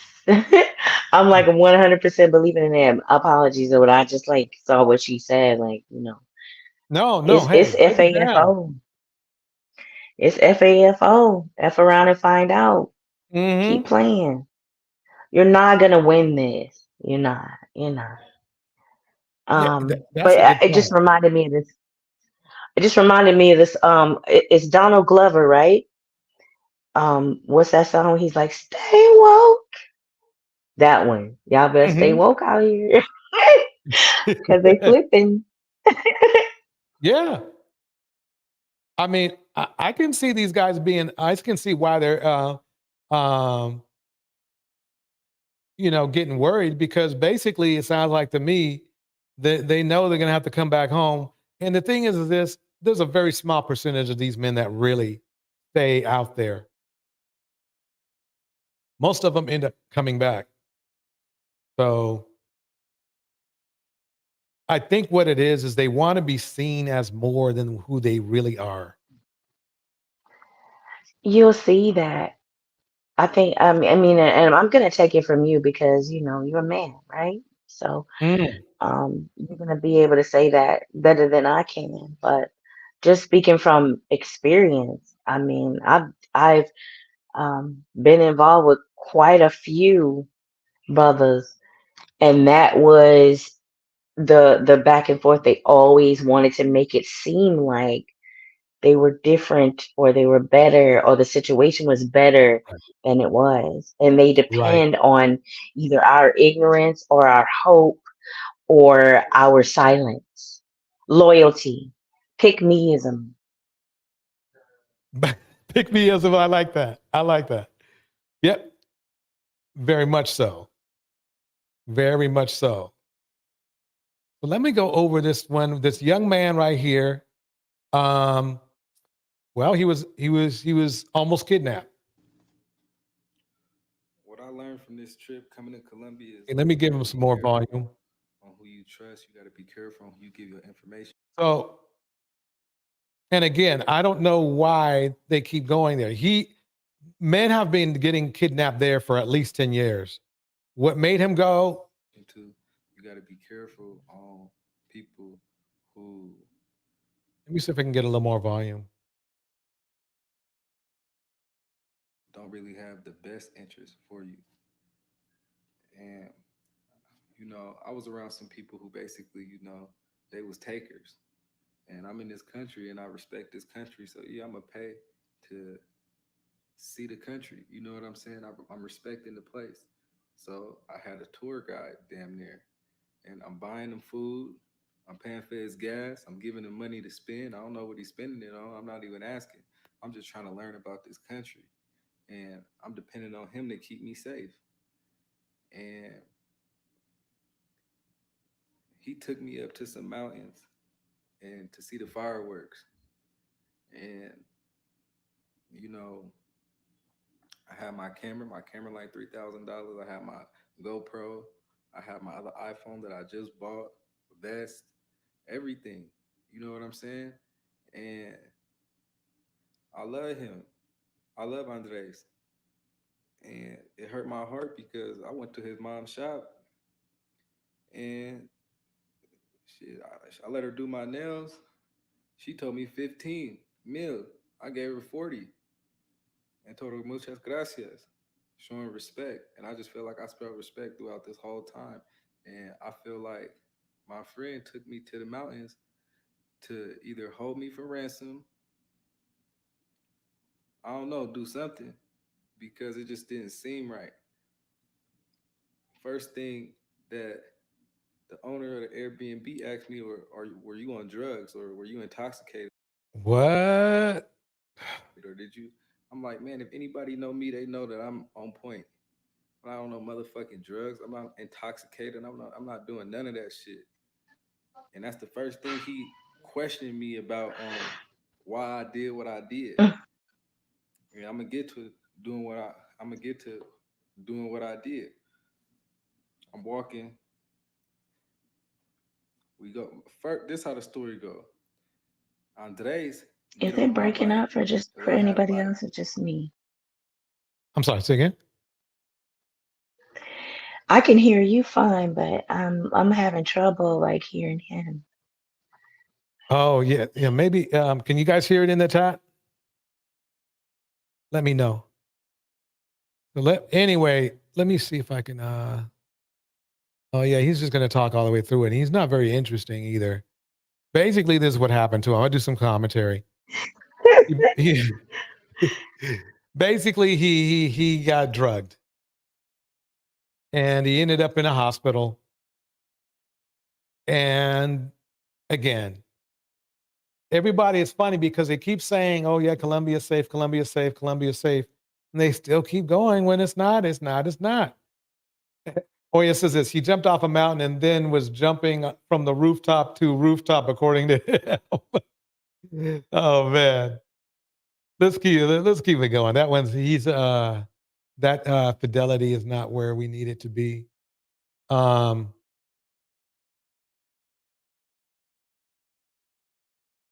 this guy's complaining right here. Listen. We have a certain group of people, the sister girls, who are celebrating the deletion of passport bros in Colombia.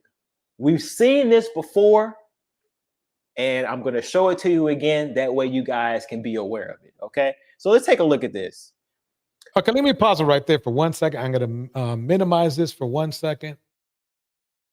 I want to show the background for a second. I'm going to stop screen, and I'm going to minimize me like this. Wait, let's see. That didn't work. Oh, here we go.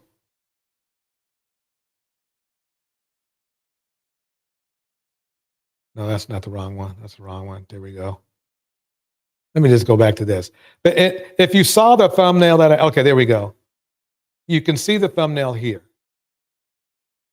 And as you see the thumbnail, you can see that there's this guy here, and he's disrespectfully. In fact, let me put it back up. Where is it? Here we go. See that? Look at that. This is one of the guys who passed. So basically what happened was that this is what black women didn't like. He's like, oh yeah, look at me. I'm heroic looking and shit. See, walking out here, supposed to be, the stereotypical things going on. This is crazy. So they released that, right? And then now this dude here, let me bring him back up on screen.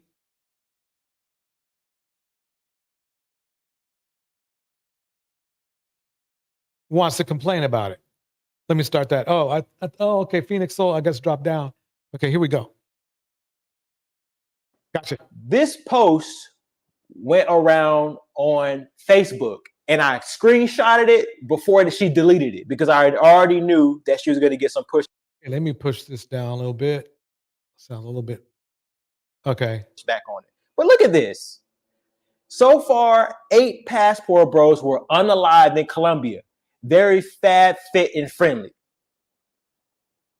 What's going on with the sister girls, man? We've seen this when with the death of Kobe Bryant, they were. That was a complete bald-faced lie. Now, let me make something clear. I mean, cheering on somebody's death is not exactly the best thing to do, but at the same time, if the representatives of that group were evil to women, there you go.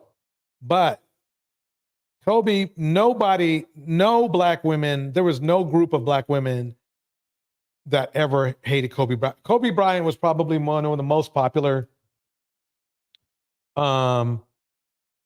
basketball players to women. You know, that's basically the whole scoop. So I guess my point is this, is that it doesn't make any sense for what he's saying. I hate when they try to embellish or lie. So he's lying right now. Celebrating the death of Kobe Bryant, right? He's trying to justify his outrage by saying that Black women disrespected Kobe Bryant when he passed away. And he did. And I remember this because his daughter passed away too at the same time. Everybody was shocked. Everybody was upset. The young ladies that I know that were around me were very upset that he passed away. That's all they talked about was him and his little girl. So basically, I guess I'm showing you the propaganda that these guys, you know, spew out. It's total horse crap. It's total horse crap. So yeah, I understand his point about, you know, saying, a password, bro, you know, I don't lie, blah, blah, blah, blah. But the thing is this, that she caught herself and she took it down. I don't think it was a good thing for her to do because, again, unless it was some 8 specific low-life password bros, because there are some that are at least just not too bad. But, okay. But at the same time, don't try to put Kobe Bryant on. Don't put Kobe's name on this shit either. Okay? He didn't have to go fly anywhere. Who knows? He might have, but he didn't.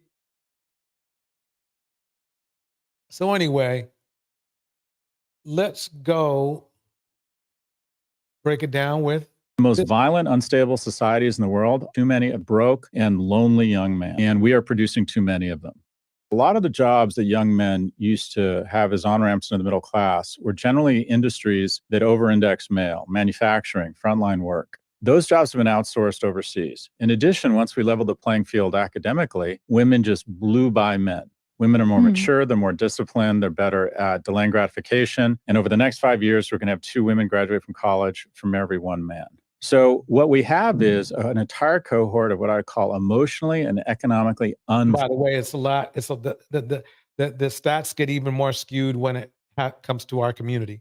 Viable men. And so women are leveling up and it's great, but they're not interested in the men our society is producing right now. And the most violent, unstable societies in the world. Yeah, dude was a bit feminine with that sister girl shit. That's for sure.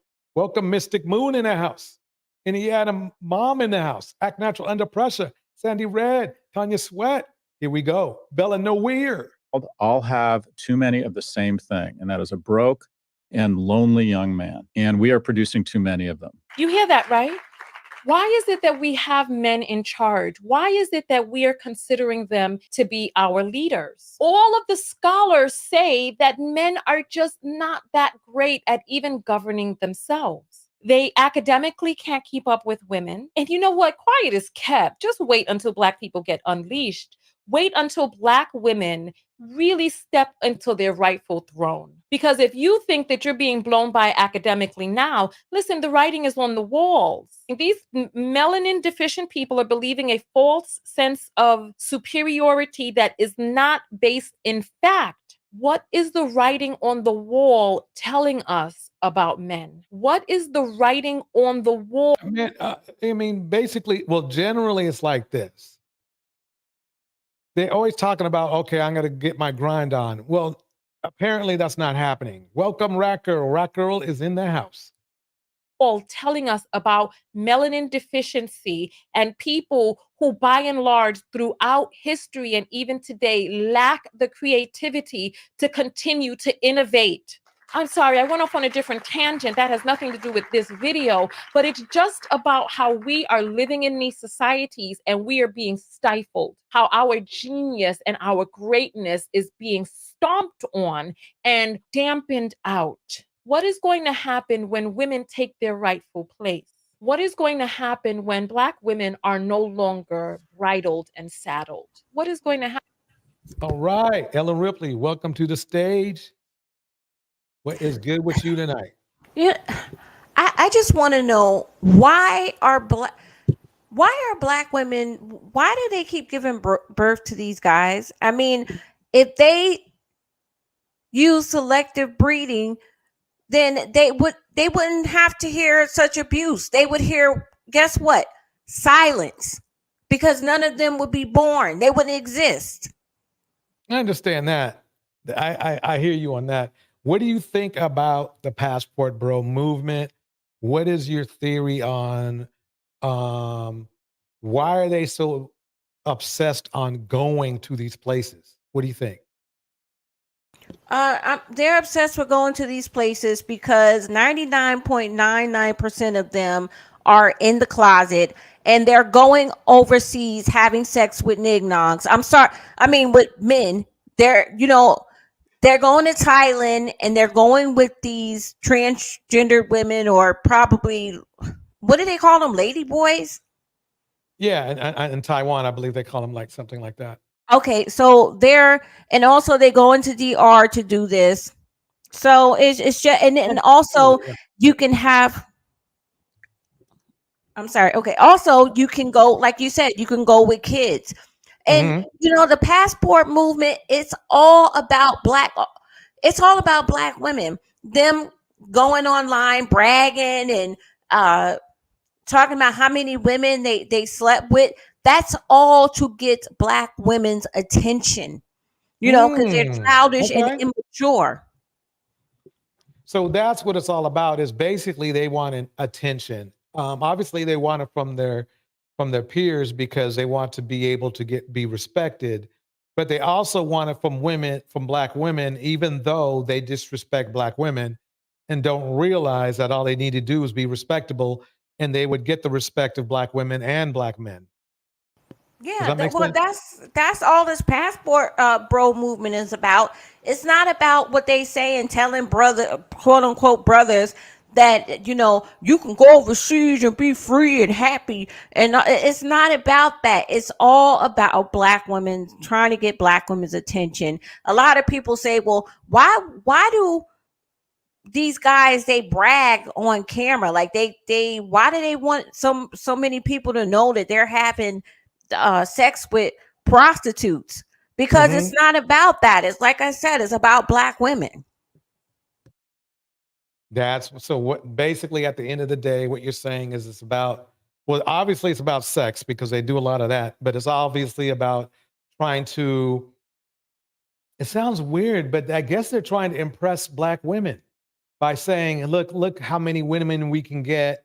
You should have liked this more or whatever like that. No, they want black women to be happy with how they are. They want black women to settle for bums.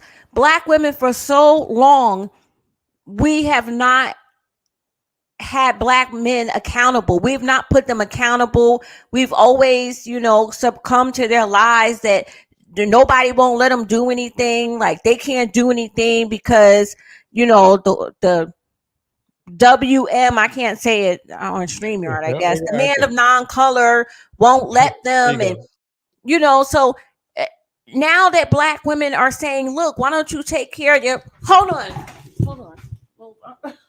Oh my God. Look, I'm sorry. You okay? No. My door, my neighbor's dog. Okay. Anyway, so. Okay, you're okay though, right? Yeah, my neighbor's dog tried to come in my apartment as I was going out. Oh, okay, got it. Oh my God. So anyway, yeah, that's what it's about. I just think that they want to, I don't even know what I was saying because this dog is like huge. It's distracting you, huh? Yeah. I hear you. I'll play the next clip. Let you recover over there. Ladies and gentlemen, it's all about a little taste of Dusty's by the dozen. Here we go. What's going on, Kendra? Are you playing the game? No, hold on. Give me 1 second. Welcome, Gold Reflection in the house. Act Natural Under Pressure. Phoenix Soul. Alexander Brannon. Sandy Red. Mystic Moon. Why is Seeking Knowledge. Why Seeking Knowledge breaks it down like this. They have narcissistic traits, bars. Think about it. They feed off bashing us. It all fits, bars. Those women are dirty, sir. We don't care, right? Mystic You Moon. know what, DJ? I wanted to say that I was saying that for so long, Black women have not put these men accountable. Like now that Black women are saying, you know, why don't you clean up your community? Why don't you do something? They're saying to themselves, you know, you didn't make me accountable for so long. Since you're going to say that, I'm going to go overseas. Look, I can go overseas. I'm not going to do anything, you know, because they're never going to be leaders. They're just not going to do it. And, you know, Black women are the perfect example of keep hope alive. You know, I think MLK got that slogan from Black women. And Probably. it's just that they're very scary men, not all Black men, but the vast majority, they're very scary men. They can't control their sexual nature. They just can't control themselves. And they give up very easily. Unfortunately, I know people are going to say I'm being prejudiced, but you know, that's my opinion. But no, okay, I so mean, anyway, the thing is that the only way that really our community could be the way it is that people did give up. So, and it had to be men because we run the community. As bad as the community might get, we basically run it. Women might keep it from falling apart, but it's men that put it in a position that it almost falls apart. So I mean, that's the thing is that I just wish men, we would just do at least what we are supposed to do. I mean, let's get some numbers up and let's get some numbers down. Let's get the good numbers up and let's get the bad numbers down. That's my idea. Now, it's clear to me that this passport movement, a lot of it has to do with, well, I give up. I forfeit bettering the community or being a part of bettering the community. And I'm just going to go ahead and do my own thing.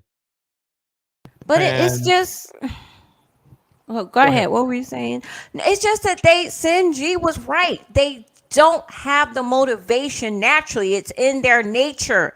They are going to rest in another man's community. They're not going to, it will never be the day where, unfortunately, where Black men as a collective will be leaders and Black women still are just focused on this dark sense of hope, and it is really stagnating them. You know, separate yourselves from what, because they're not doing it. If they're not doing good for the community, you have to separate from that type of toxicity. If they say, look, I'm going to be a stand-up person, I'm going to take back my community, and I'm going to raise my sons to be leaders and men, then give them support, but stop supporting degeneracy. You know, I would say, I think that we should practice selective breeding, but since they won't do that because they're so hypnotized and brainwashed, just separate yourself psychologically from these men. Exactly. I can see that. I mean, basically the thing is, I guess that's called decentering. Is that correct? I don't even know what decentering is. I've heard of it, but I haven't even looked at video. When your life doesn't, correct me if I'm wrong, crowd. Welcome back, New Diamond. Decentering means where your life doesn't reflect around men. It doesn't rotate around men or being with men. It has to do with focusing on making yourself happy, making your life better, making the people in your life happier, not necessarily men, but let's say other family members or whatever, and just not letting men run your life. Welcome, Brina West. Brina West is in the house. And that's what I think it is. You know something? I'm going to have another live on that to define what that is, because I want to make sure I'm not talking talking the wrong talk. about what it is, but that's what I believe everyone had been telling me, about that. That's the feeling I got. But I'm just telling black women that as an intuitive as a person who has foresight, black men are not, they're just not going to, it is in their nature. It is a spiritual thing. It is a natural thing. This is what I believe, that they don't feel right leading. They want to be in their femininity.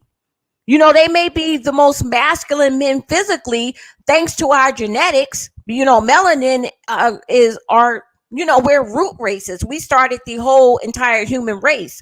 So that's why we look so strong and we look so durable. But that has nothing to do with masculinity. That has nothing to do with masculinity on a mental and spiritual level. On a spiritual and mental level, most black men embrace the feminine. Like Mystic Moon said, black people represent feminine energy, and people of non-color represent masculine energy. Okay.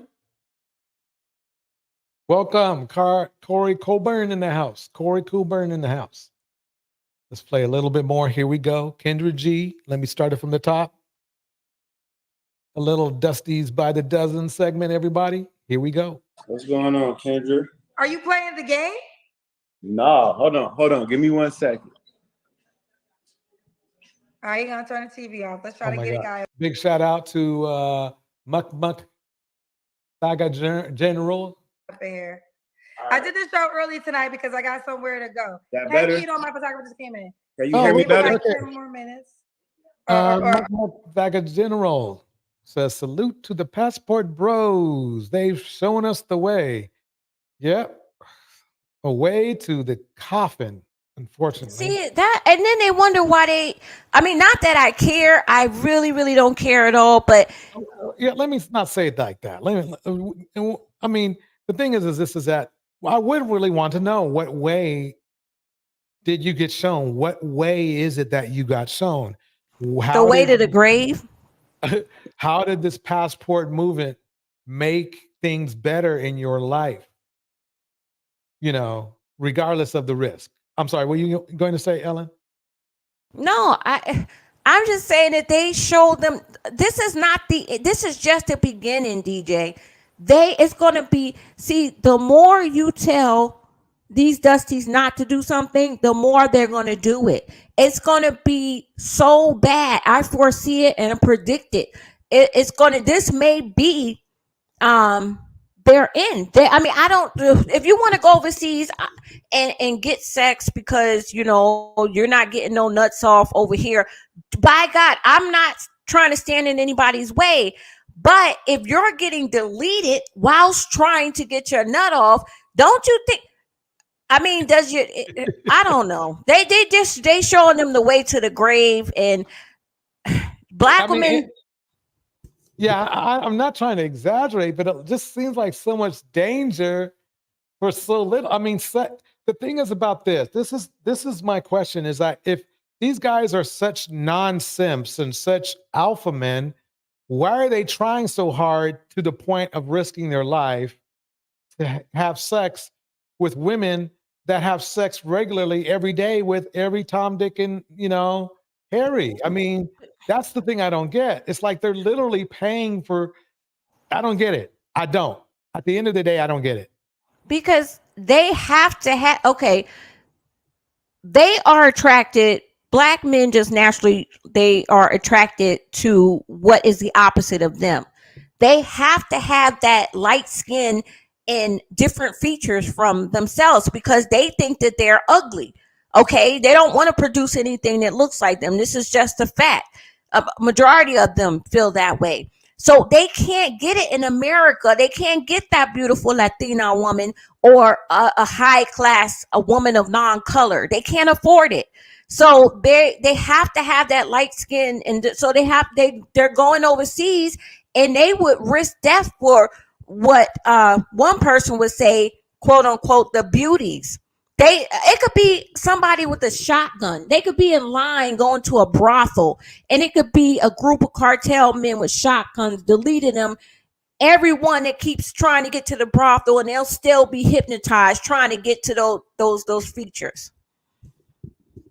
Yep. So true. Let me break this down right over here. Here we go. Or actually, I might have some more time because All right, I'm back. they're about to bring the car. Hello? How you doing? Yes, how you doing? What's your name? Fresh. Fresh. Hey Kendra, on some real, for real, like I was on your show like 2 days ago, and you on Instagram, and I was like, hold on, and you was like, I was entitled, and you hung up on me. Yeah. I was cooking though, you know what I mean? Like, What that got to do with me? You call me, so I I gotta pause for your time. but Instagram, I ain't know it was going that fast though. I know it didn't work Instagram out. You ready this time for us? Yeah, I'm decent. I'm with you. What's your name, baby? Fresh Martin. Fresh Martin. Yes, ma'am. How old are you? Oh my God. 38. 38. Where you calling us from? Chicago. Chicago. Young. Mm-hmm. Fresh Martin. Yeah, he looks actually at least. Well, let's give him that much. At least he looks younger than his age, because if we've seen on this, if there's anything that this channel usually gives us, Kendra's show, is the men usually look older than their age. So, we'll give them that much.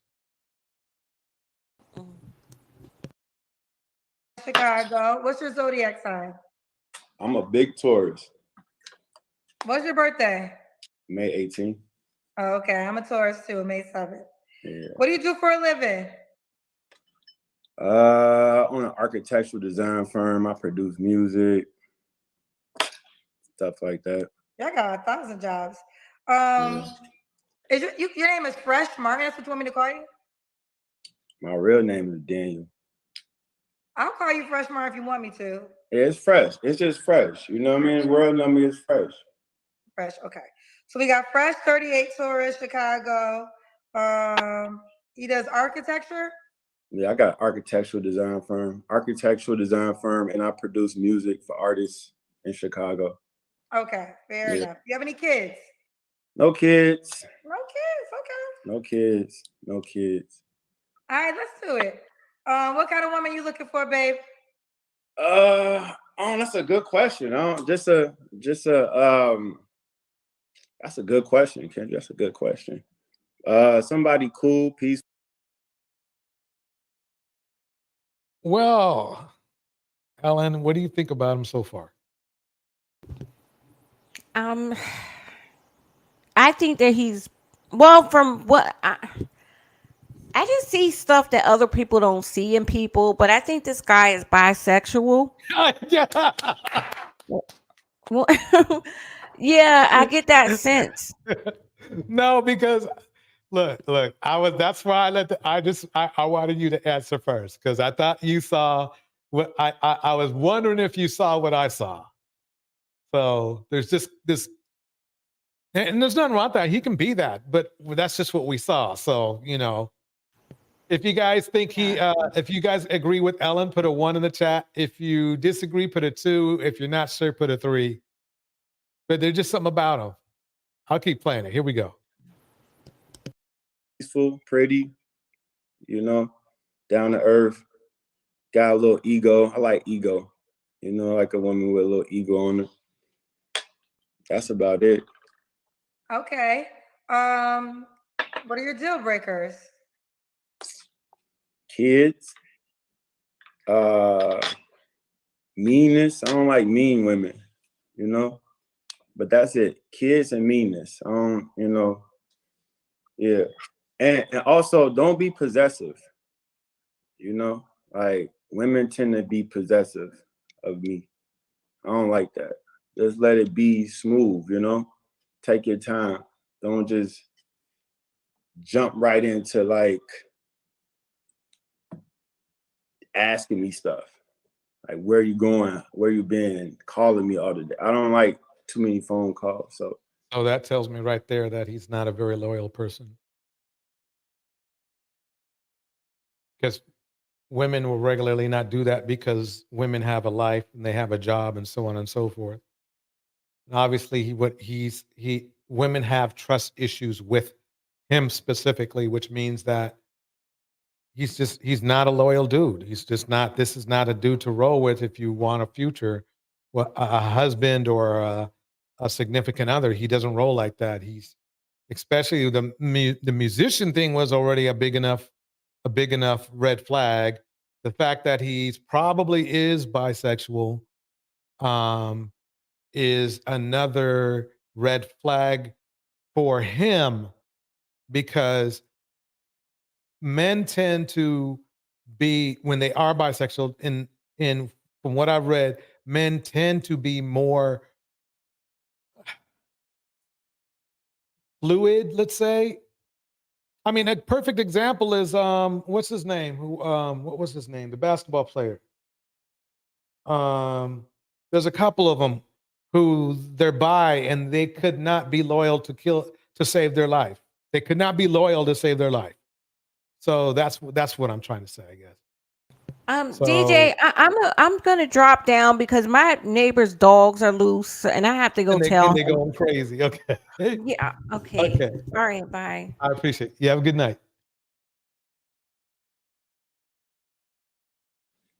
Let me build up to the point where I'm like, like. Corey, you picked up on that. Me too. A musician and an architect don't mix. Let's just put it that way. Like, good. I don't jump in and just. So maybe he's like a male guy at an architecture company. But well, I don't know. He just doesn't. Architecture people are very structured. They have to be. Every millimeter counts. So he's not hitting me like that. Be possessive. I don't know if that makes sense, but women tend to be. I think I hear you, but I do want to. Women are not possessive with this guy. What it is that he cheats a lot, and he sees that he sees their complaint for loyalty being possessive.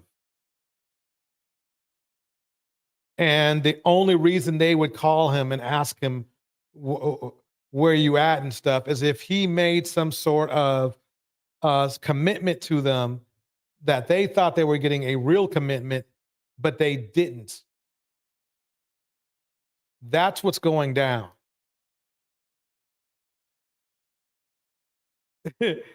His design firm is a download he paid $50 for that lets him do house plans that nobody is buying. There's no way he has a degree. Bars, Indiana mom. Yeah, fluid is just fluid and architecture just don't go. Let's digest it a little bit. Yeah. So how often can she call you in a day? See, told you he was lying. He knows what's up. Like that's a crazy question. It's not even like. Just say, all you got to do is say, I don't know, 5 or 6 times. See, Kendra would be slick sometimes. I love her for this. She knew he was lying. She did. That's why she asked him that question, because it's like this. If somebody's calling you all times of the day or night, you have a rough estimate of how many times that is. So for what he got caught. Let's just put it that way. Like a number, it's just like a respectable, like I'm busy throughout the day. I'm very busy. So it's like. So do 1 to 10 and skip 7. How many times? See, he lied. This is the problem that you always see on this show. Let me reach out to you. How about that? Now, do you reach out on a daily basis or? Okay, so no. he's a narcissist then. This is a bad choice. This is red flags all day. Red flags all day. This guy is not. He's not looking for a relationship. He's looking for partners. If you want to play, go ahead. But you're not going to be happy no matter how little you want from this person. You're not going to be happy. Here we go. Oh, no. I'm just not there right now. Not there right now. So if you meet a girl, Remember, this guy's nearly 40, and he's not there right now. And he represents the mindset of a lot of men. He'll say so himself. Welcome, Phoenix.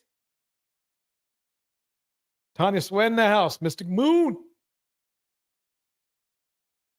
Phoenix says this. Ooh, but I done tried to walk away and got window busted. Goes both ways. True. Here we go. how often? Like 2 times a week, maybe? 2 or 3 times a week, you know? 3 times. 2 or Okay, 3 times a week. Out of the 7 days with 24 hours, if you hit her 3 times in that week, that means you like her? No, I mean we getting somewhere. You know, we building. We building. That's not building. That's not building anything. What are you talking about, dude? See, he says 3 times a week per person. He has many people. That's the problem. Per person, 3 times a week. Because if he has 4 women, then of course it gets overwhelming because he's always picking up the phone. Eventually, like I know eventually it's gonna be to where it's gonna be some everyday type vibes, but not right away. What I'm going through is right away it happens. You know, like right away. Oh, so you don't want them to hear your voice every day, not right away. How long? Okay, how long does it usually get to the everyday happens? I mean, like if we being transparent, like I'm in a moment of healing, right? I lost my mom recently. So I'm just like. Then why are you on the show? I have no problem at all with you know, taking time out and healing. But you would think about it. Think about how strange this is. He's healing from his mom, but he went out of his way twice because remember now, he tried to reach her on Instagram, right? But he went out of his way to try to get on her show, okay, for a date. And this is a guy who only wants a woman to call him maybe 3 times a week, where he can find anybody to do that shit. You don't need to go out of the way to be on the damn show, but he's on the show. So I just wanted to bring that out, is that seems really strange that he would do that. He's not being, I don't think he's being on, he's obviously not being honest. And hey, you know, you're on international TV, so maybe that's the way he wants to roll. But he's not being honest at all. Eden Adele says this. He's 38 years old and can hardly complete a coherent thought. Bars. But he wants a relationship? Bars. He wants a submissive provider who will let him cheat in peace. Bars. Exactly that. Eden, you there we go. There it is. What Eden said. What Eden said. That's exactly what's going down. Mystic Moon. The rat girl, no, you are not too old to be over to be over there. And same.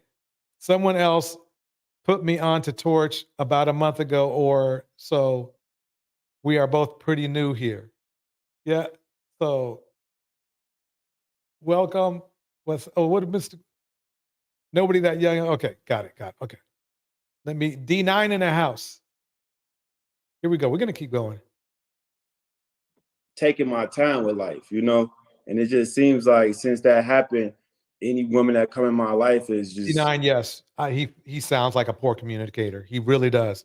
I don't know if he's doing it on purpose for manipulation tactics, or that he's really this slow. a little can't understand that I'm moving a little at a different pace. So that's for sure. That's for sure. Well, this is what I would say. First of all, I'm sorry you lost your mom. I do know that life-changing moment experience. yeah, it's crazy. Do you feel as though you're ready? The thing is this, is that if you're having a hard time, then why he should be spending this time with a therapist. If he really truly wants to get over the loss, that's what he should be doing? To date? Yeah, dating is cool. You know, dating is So cool. dating, okay, and I think ladies gotta understand this. Dating doesn't mean relationship to men. Dating means we're dating. Right. Sex. It means sex. Like, it's true. Some men, you know, dating as in you'll take her out in public. Yeah, of course. Like I ain't like, of course, like it ain't no, you know, that's the point of dating, going out in public, you know, hanging out, doing things. That's not the point of dating. The point of dating is getting to know the person. This guy is slower than molasses. This is crazy.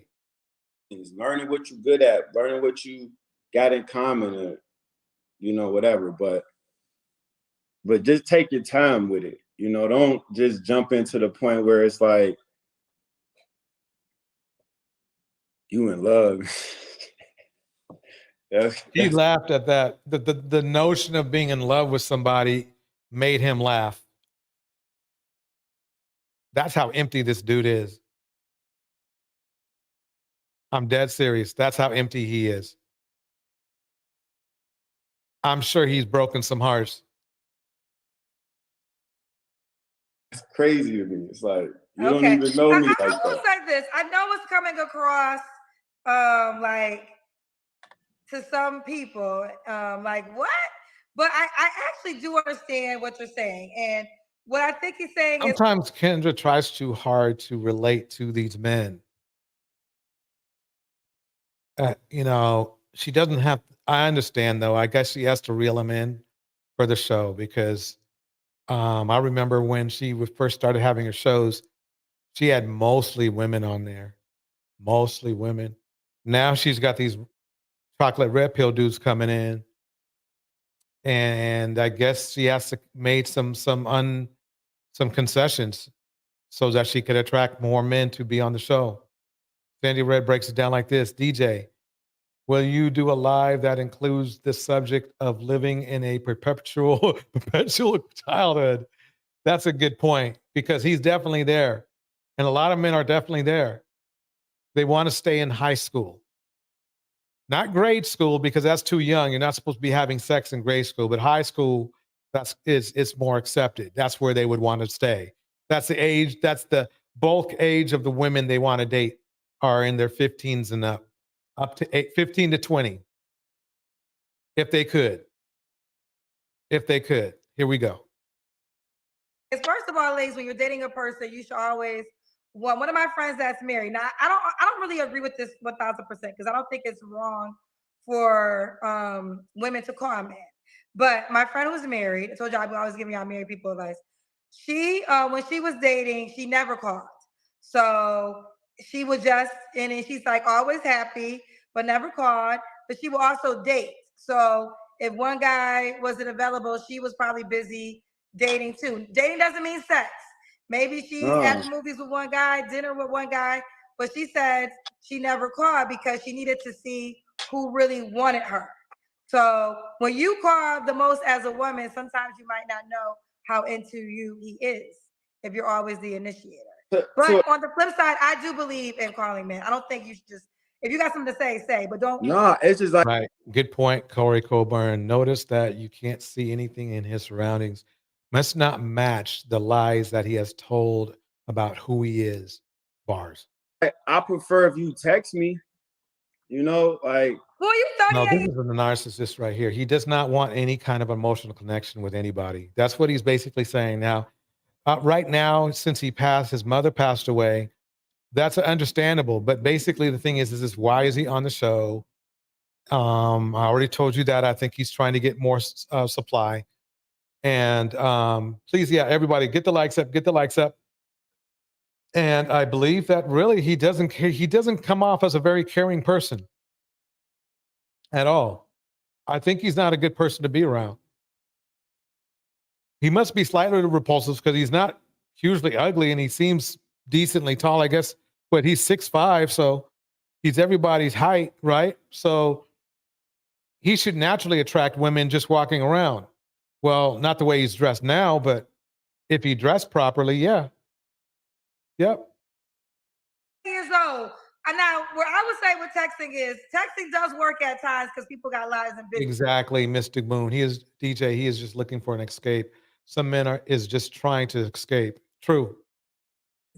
But you should talk more than you text. But I don't have time for that. Well, then maybe you don't got time for a relationship, Fresh. Yeah, if you don't have time for all that, then why are you on the freaking show? There's a long line of men and women trying to get on Kendra's show, and this guy's up here bullshitting. That's how I see it. Like everything, if we can get to the basic conversation, talking every 3 days, like maybe, and I respectfully so, you healing. So maybe what you want to just be open and honest, like, I don't want a relationship. I want friends. If you want to date and be down for whatever and see where it goes, I'm your guy. That makes sense. See, that's all he wanted was sex. He doesn't even want the friend part. He doesn't really, I'm telling you, he doesn't want the friend part. I know and knew guys like this. They like to float around. I mean, this is a day-to-day thing with them. They could he could be on a 2-a-day thing. Let's put it that way.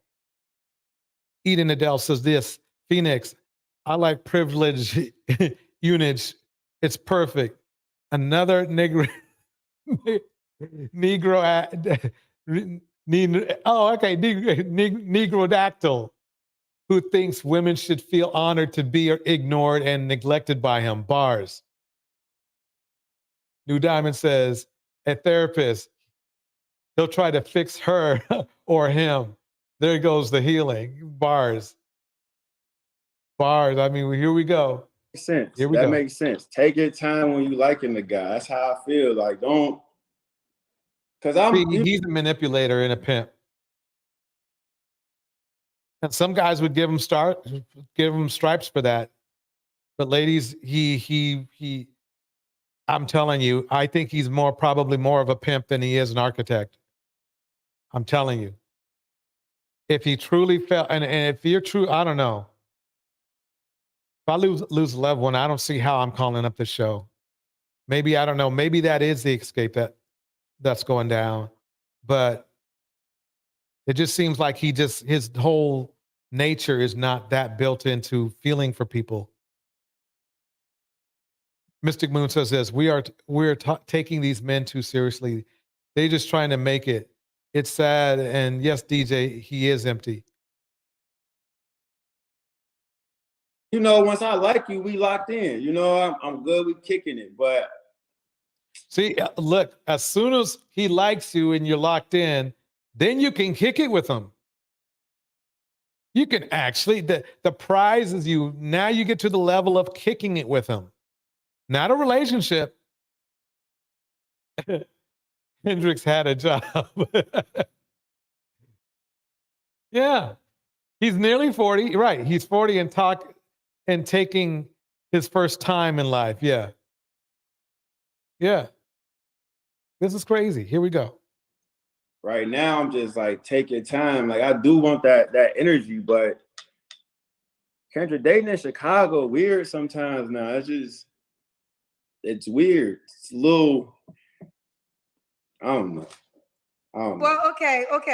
So he already told you what game he's on. So what are more deal breakers besides calling you every day?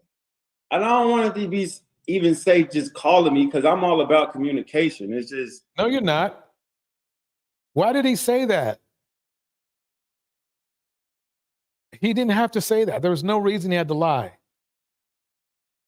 You know, just understand that my time is my time. And if I'm, busy and I get back to you and say, hey, I'm going to get back to you Yeah, he's an asshole, everybody. If you want that kind of action, here he is. He is not a cool person to be around. For some reason, back in the day, we'd say he was full of himself. Phoenix Soul breaks it down like this. I had a guy I supervised try to use the death of his grandma as in to get personal time with me. Sir, we're about in our 40s. SP, grandma has lived a full life. I hear that. True. a reasonable time. But sometimes my day don't end till like 9 or 10 o'clock. So if you hit me up around 5, I just don't think I should be calling you at 10 or 11. Like, I think the time is over with. I'll just reach you at another day. But I mean, just the thing is that it's not the fact that as much as that he wants, he wants some time to himself, but it's the fact that he's made it a priority of this whole interaction with Kendra. And I believe he does that because he doesn't like to be caught. I don't believe that he really wants time by himself. I think he wants time with whomever he's going to be with at that moment, male or female.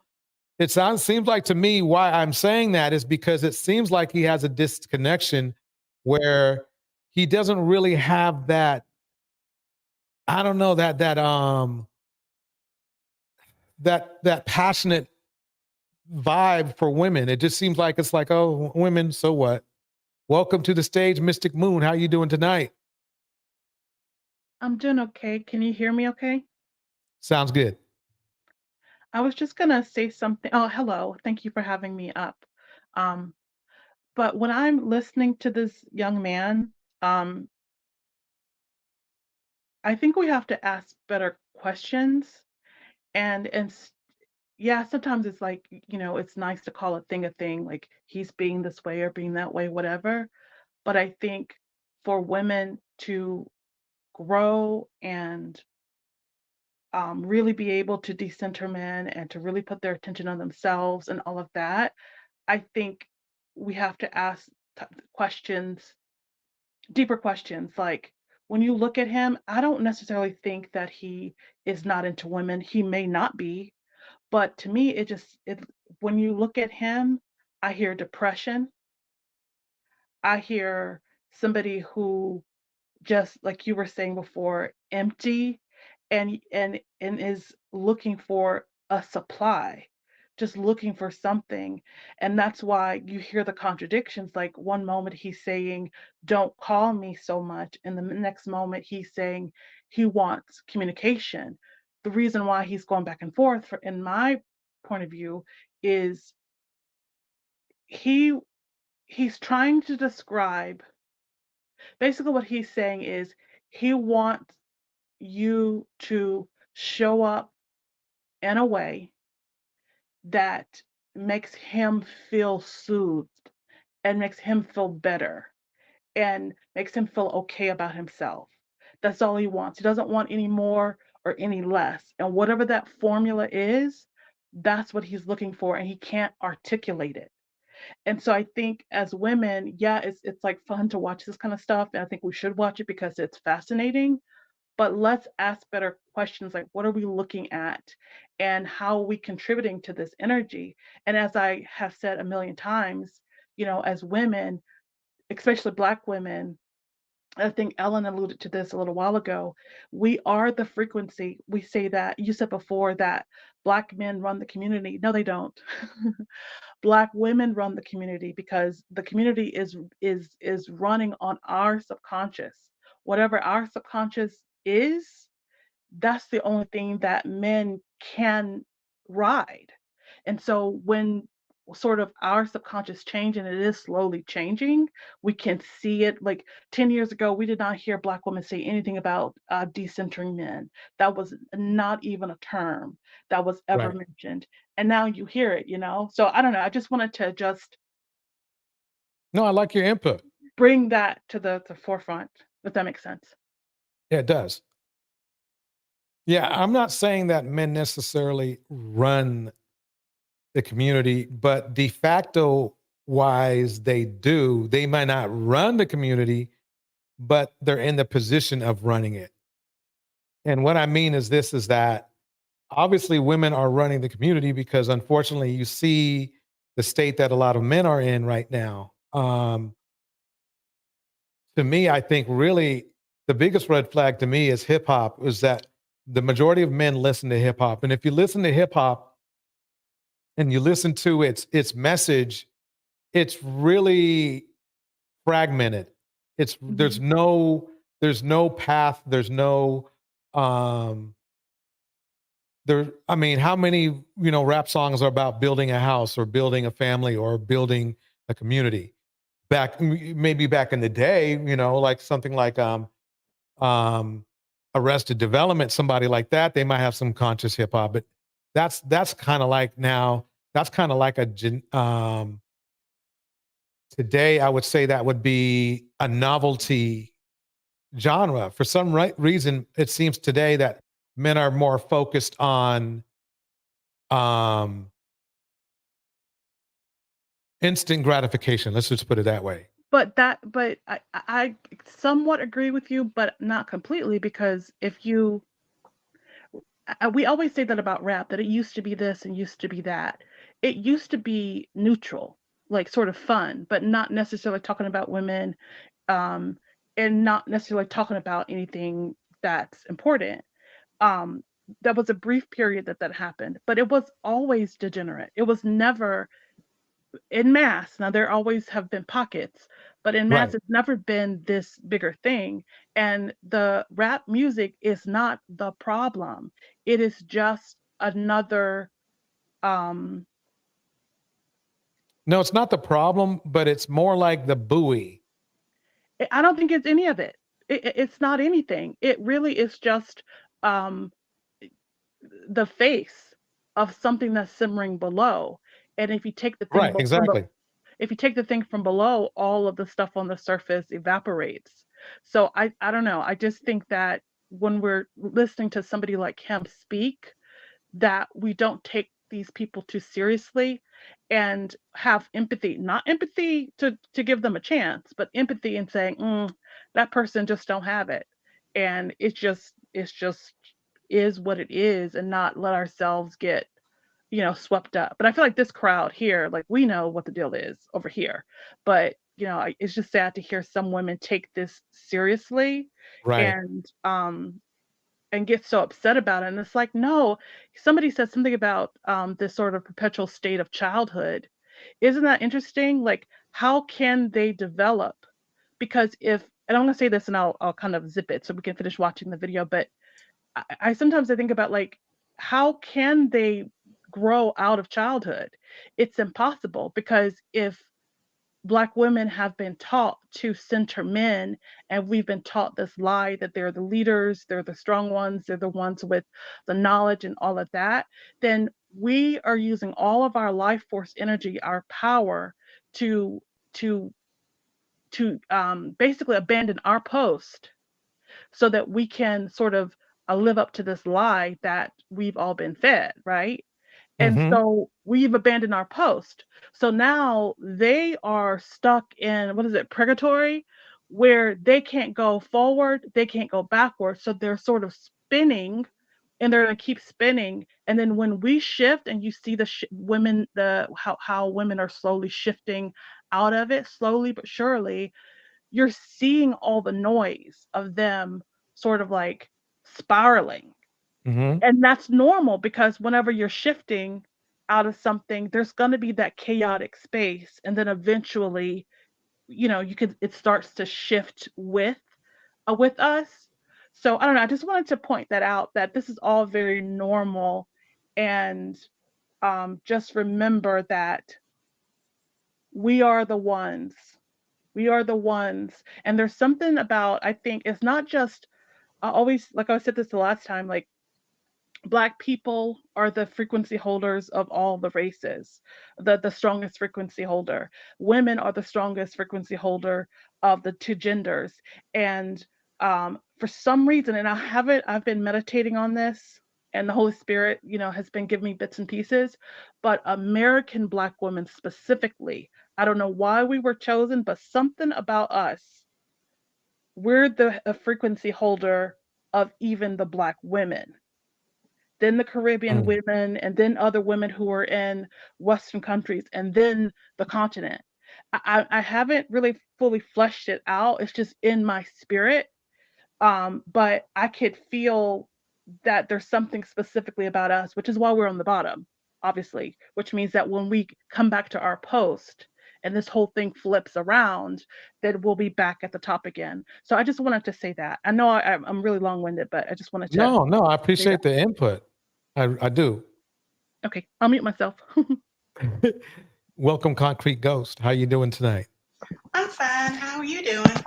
Doing good, doing good. What is your thoughts on this gentleman here, and you know what's on your mind? Just so you know, this is Corey. This just is my StreamYard profile. Oh, okay, got it. Okay, Corey, welcome. Um, I I can't believe anything that he's saying. Like I said before, his surroundings, you can't see it.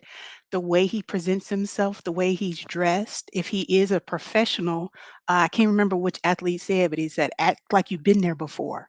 He's putting on his little chains like he's displaying his wealth, like he wants you to see it. A person who has actual stability and wealth don't wear it on their body. Right. There's no I way agree he's a with you. professional.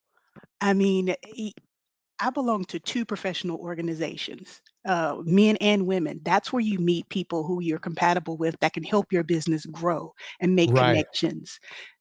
He's not giving any of that energy. And that's the vibe I get too. I don't know. I've been around a lot of professional brothers, at work and especially at his age. Remember, he's dang near 40. And it's like if he was 28 and like maybe he was a young phenom architect guy, it would be more believable to me. Putting But together Legos don't make you an architect. Well, I disagree slightly. I think that, especially in 2024, just because you're in a quote unquote professional position, it doesn't necessarily mean that you're going to dress a particular way, especially with people working remotely, especially people who like work in like New York and like people don't always look traditionally professional in that way. That's kind of becoming an old kind of concept. That's not really the most current.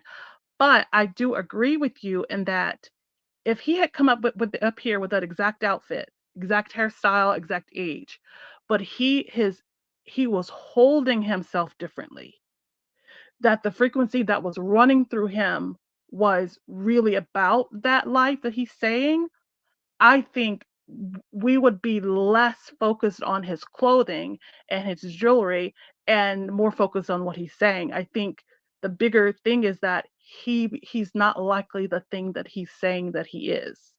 I Just didn't by even know what he looked like at first because I was on my cell phone and I was just listening in my car. Mhm. And when I finally got a look at him, it confirmed all my original impressions. It's really even not how he looks. He opened his mouth Yes, and told us who he exactly. was.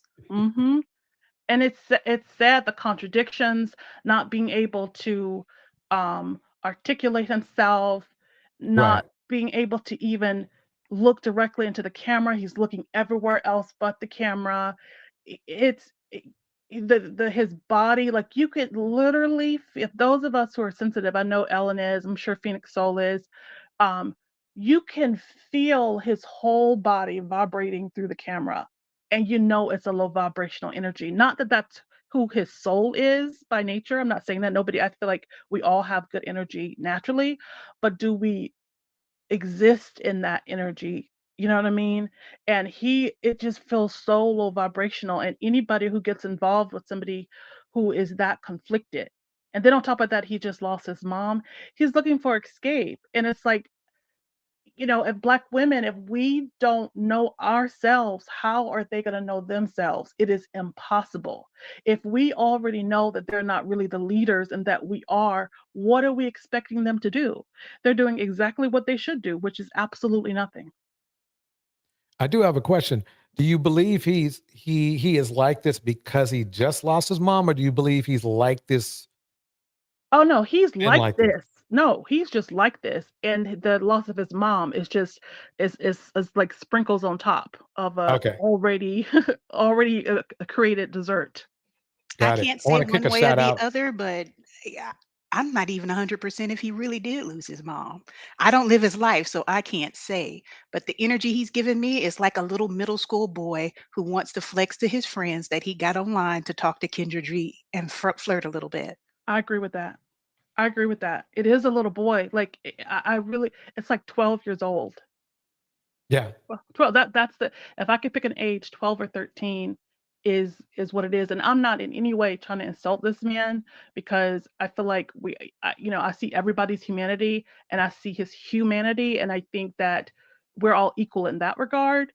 But we also have to look at how they're living and what they're emitting. And I totally agree. It's like 12 years old.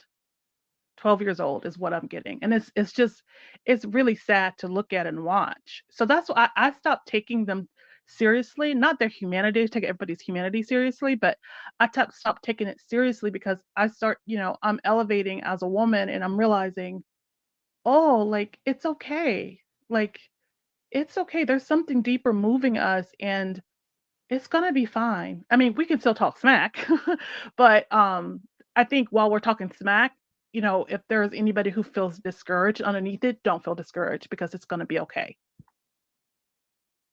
Like to kick out a quick shout out to Razor Ray's in the house, LV Lopez in the house, Phoenix in the house, M Mills in the house, Corey Coburn on stage, Ellen Ripley in the house, New Diamond in the house, Phoenix Soul in the house.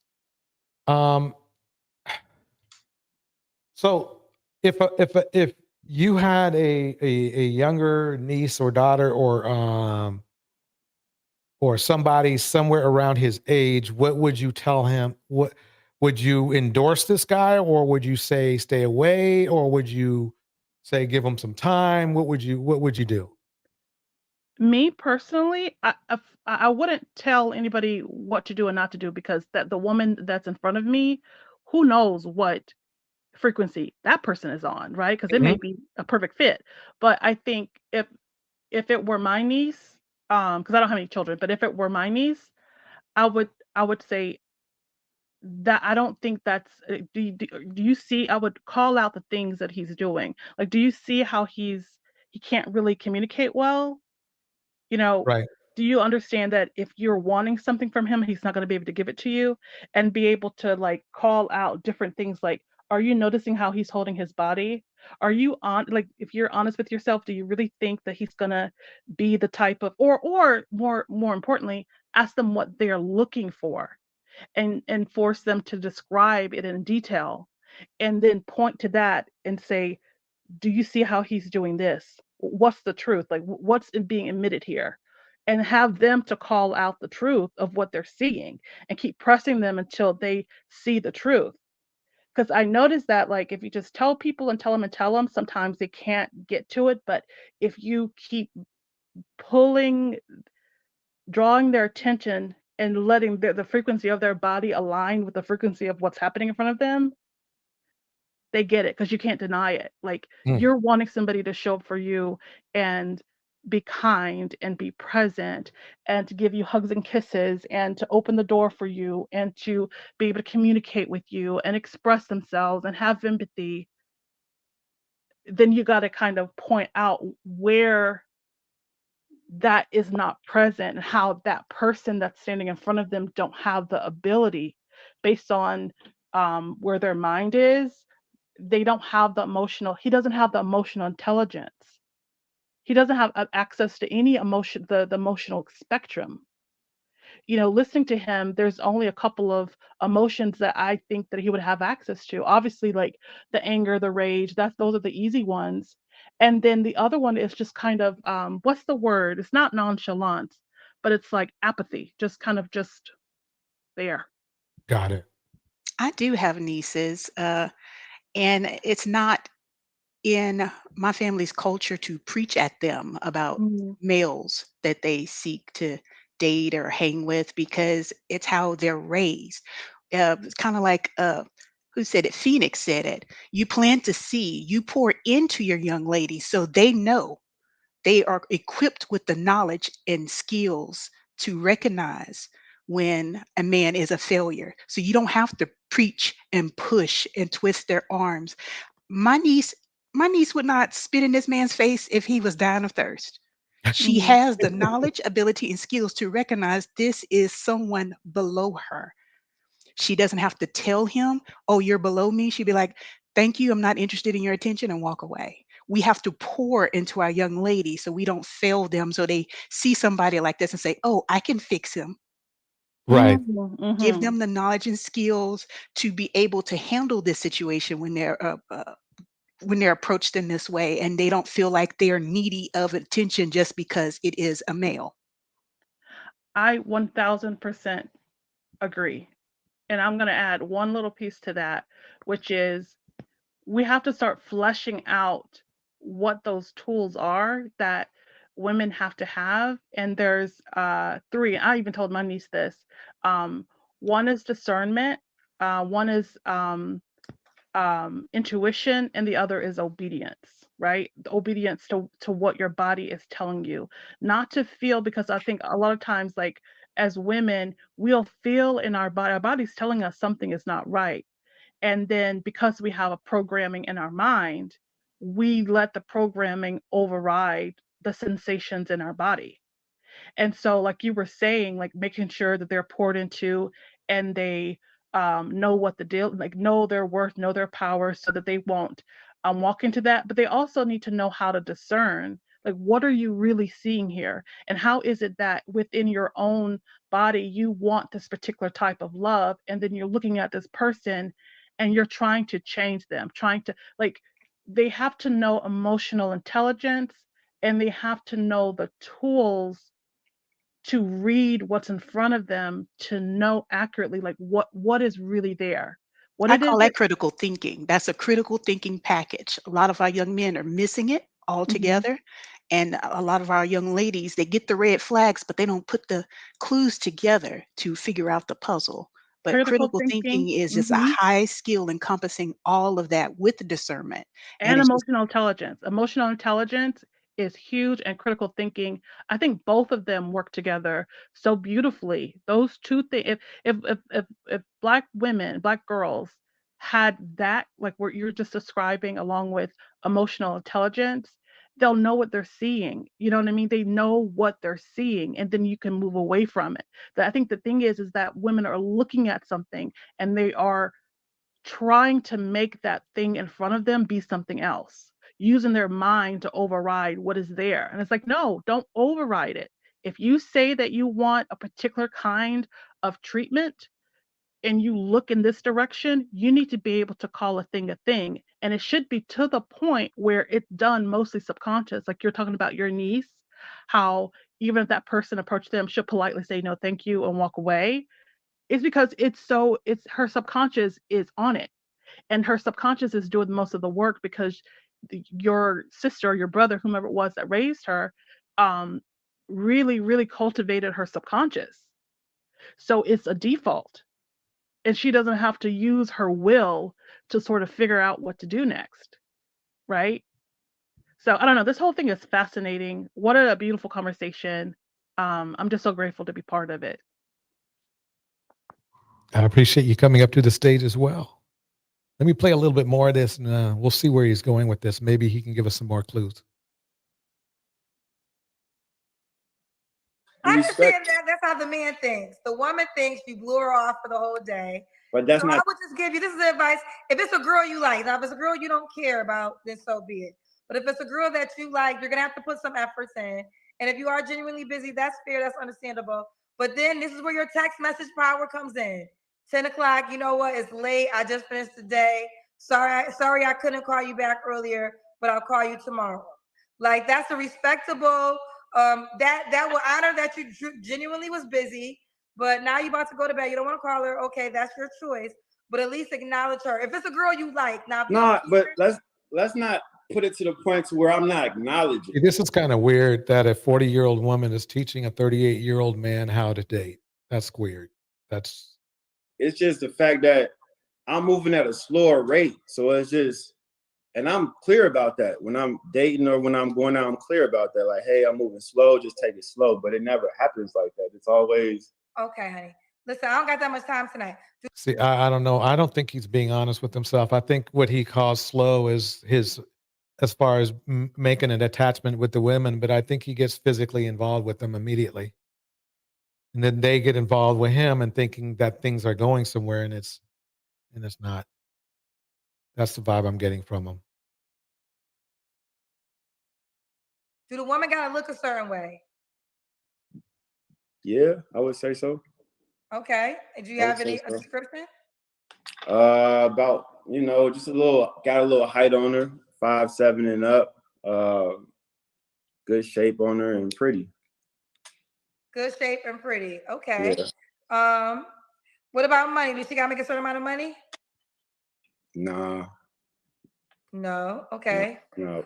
Worry about You don't him. care about that. All right. Let's do the Kendra Cam. Well, I gotta stand up. He's not an architect.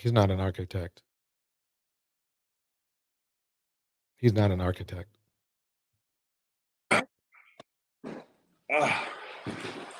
That far enough? You seem tall. You act tall too. Yeah, I'm a tall guy. Yeah, you act tall. How tall are you? 6'5". Yeah, there you have it right there. And that's it.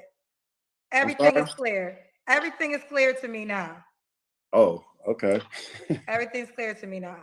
You're 6'5". You have no kids, which I'm actually impressed. I'm gonna be honest. I'm impressed. Now, you don't have any kids? Do you not want kids, or you just want to wait for the right woman? I want to be married before I have kids. I respect that. Yeah. I respect that. You guys believe he wants to be married? Not in the least. And if he has no kids, at least he's not claiming any kids. That's what I hear. I agree. The ladies be on you. I mean, you're not a bad looking guy, but you got what ladies like. You look like ladies like this. They like men who look like you. But but still though, like that shouldn't be. I should still be able to find a woman that is just. You know what, Kendra? I haven't met a woman that like me for me. They like me for whoever they think I am for them. What the hell? I'm a little confused though, because she didn't ask what kind of woman that he's looking for, and he's giving us all this XYZ. And he's talked about himself a little bit, but I have to ask the question that the red pill asked the time. But what is he bringing to the table? I Exactly. haven't heard of anything of quality from this dude. Architect, musician. I mean, Yeah, what is he bringing to the table? Yeah, the funny thing, welcome Feisty Latina, by the way. The funny thing is that it sounds like, if anything, he doesn't want to bring anything to the table. Just the way that he was speaking about how he wants women to communicate with him. It seemed like he was like, look, when I get around to you, I'll get around to you. And that's what I got from it. I just don't think he's an architect. I just been around my father was one. So he's not coming off as, he just doesn't have that to be an architect. There's a certain level of structure. Now, the only way that he can be an architect the way he's behaving right now is he's just one of those phenom geniuses that can just in their sleep make charts and shit. Make it can get onto and draw up houses and shit, or whatever you want to call it, designs and stuff. Just because he just has that kind of vibe, that kind of intelligence. He's not, but otherwise, I just don't see it. It sounds like he wants to be served. I mean, if he's chasing buns, he need to call Panera Bread because they do catering. It's not impressive at all. I'm curious when he said that he can't find somebody who that likes him for him. Now, obviously, this guy is a million red flags. So this is not me saying this in the sense of like, let me figure him out so that we can heal him. No, I'm saying so I can know what I'm looking at, right?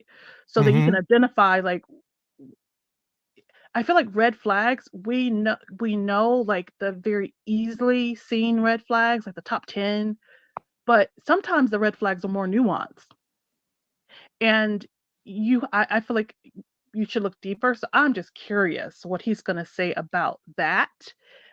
Even if he doesn't say it with his words, but like, what does he communicate about that? So I'm just curious. Yeah, Bella Noir says he's 40. If he wanted to be married, he'd be married. Bars. Eden Adele says this. I believe he wants a wife. He just doesn't want to be a husband. Correct. I think Yeah. that is so. I agree with that. That's it. Yeah, like you Yep. say, bars. Bars. Exactly. He'll get married and keep living single. Bars. Yeah. Mhm. And not wait, hold on, just one second. Or Not just maybe you being single, Torch. Not just being single, and the but don't have to show up. Like, don't have to be emotionally available. I Right. almost feel like that's what he's looking for. Yeah. I'm sorry. Go ahead. But still, though, like that shouldn't be. I should still be able to find a woman that just you know what, Kendra? I haven't met a woman that like me for me. They like me for whoever they think I am for them. Or maybe you had a woman, but you didn't work hard enough to keep her because she might have required more effort from you than you was willing to That give. bothered him. That bothered him. Watch his eye work. Or maybe you had a woman, but you didn't work hard enough to keep her because she might have required more effort from you than you was willing to give. I mean, that I don't know if that's a true statement, but I feel you.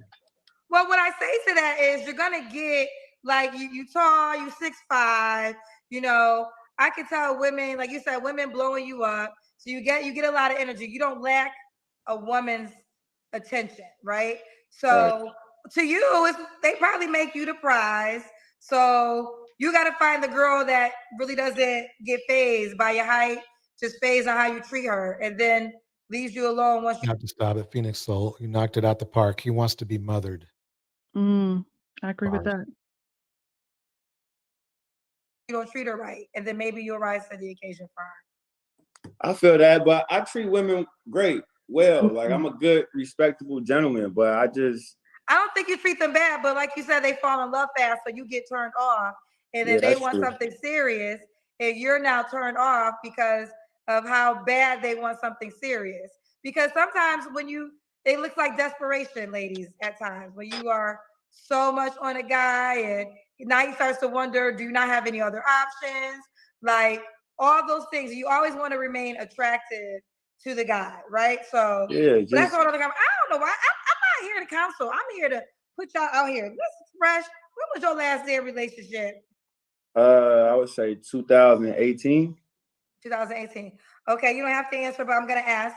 When's the last time you was intimate with someone? About 2 weeks ago. Is that girl an option? Nah.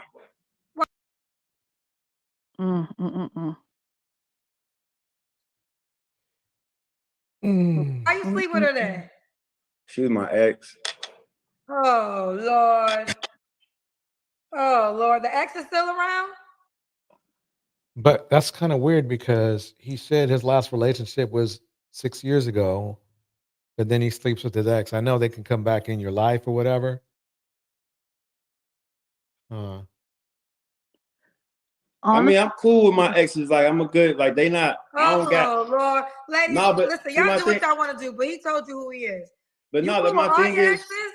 my thing is, I feel like, because I tell the truth, so they don't hate me. Like, like it's cool. It ended, in good terms. So, Do you want to be somebody's husband one day? yeah, I want to have some kids. So I Then gotta be a husband. you need to cut off all the women because you're in a comfortable spot. You're never gonna get it. You're never gonna But get it Kendra, because I don't talk to my exes like on that you ex. just slept with one 2 But weeks ago. that was like history. That was history. Like she came into town. That was history. Okay, what are 3 flaws you have to work on? I would say people say I'm a little mean, so I'm trying to be a lot kinder to people. I knew it. My patience. I got a little patience, and I would say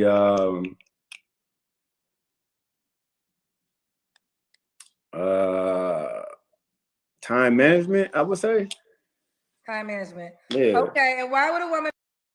That does just not tell me he's an architect. You can't, DJ, you are going to be at sleep saying this man is not an architect. No, I agree with you. I don't think he is either. But even if whether he is or he isn't, I think something that Kendra said was true and also problematic. When she said that he's not putting in, he doesn't want to put in any effort, blah blah blah. That's all true. But like Hmm. when she's telling women, not to be desperate, yeah, I think that's true. But also, you're a grown man. It doesn't matter if there are lots of women who are interested in you or not. You should still be able to hold yourself in a way Mm. that you know how to that you don't entertain a lot of stuff that's not on your frequency, the BS. Like you should be able to do that yourself. Like it's not the world's responsibility to show up and just act right. No, you know how to hold yourself in a way that you will find the woman who likes you for you and is not looking at you as something that you're not or whatever. That's your responsibility. It's so sloppy and it's so lazy, it's so entitled, and it just seems like he wants the world to just do everything for him and he just show up. Like that's so for somebody who is, I think he's physically attractive, but that just takes it down 50 notches. Like how do you not hold you're responsible for your own energy. Right. I'm sure there's a lot of men who want exactly what he wants and don't have these kind of problems.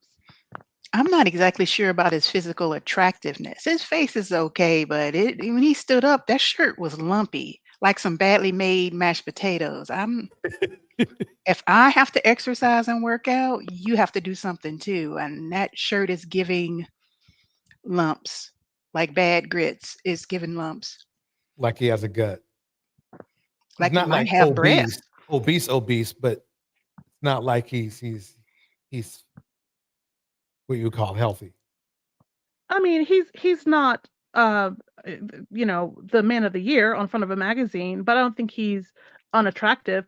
I guess for me, so much of the attraction has to do with how you hold yourself Mm-hmm. and how spiritually grounded you are.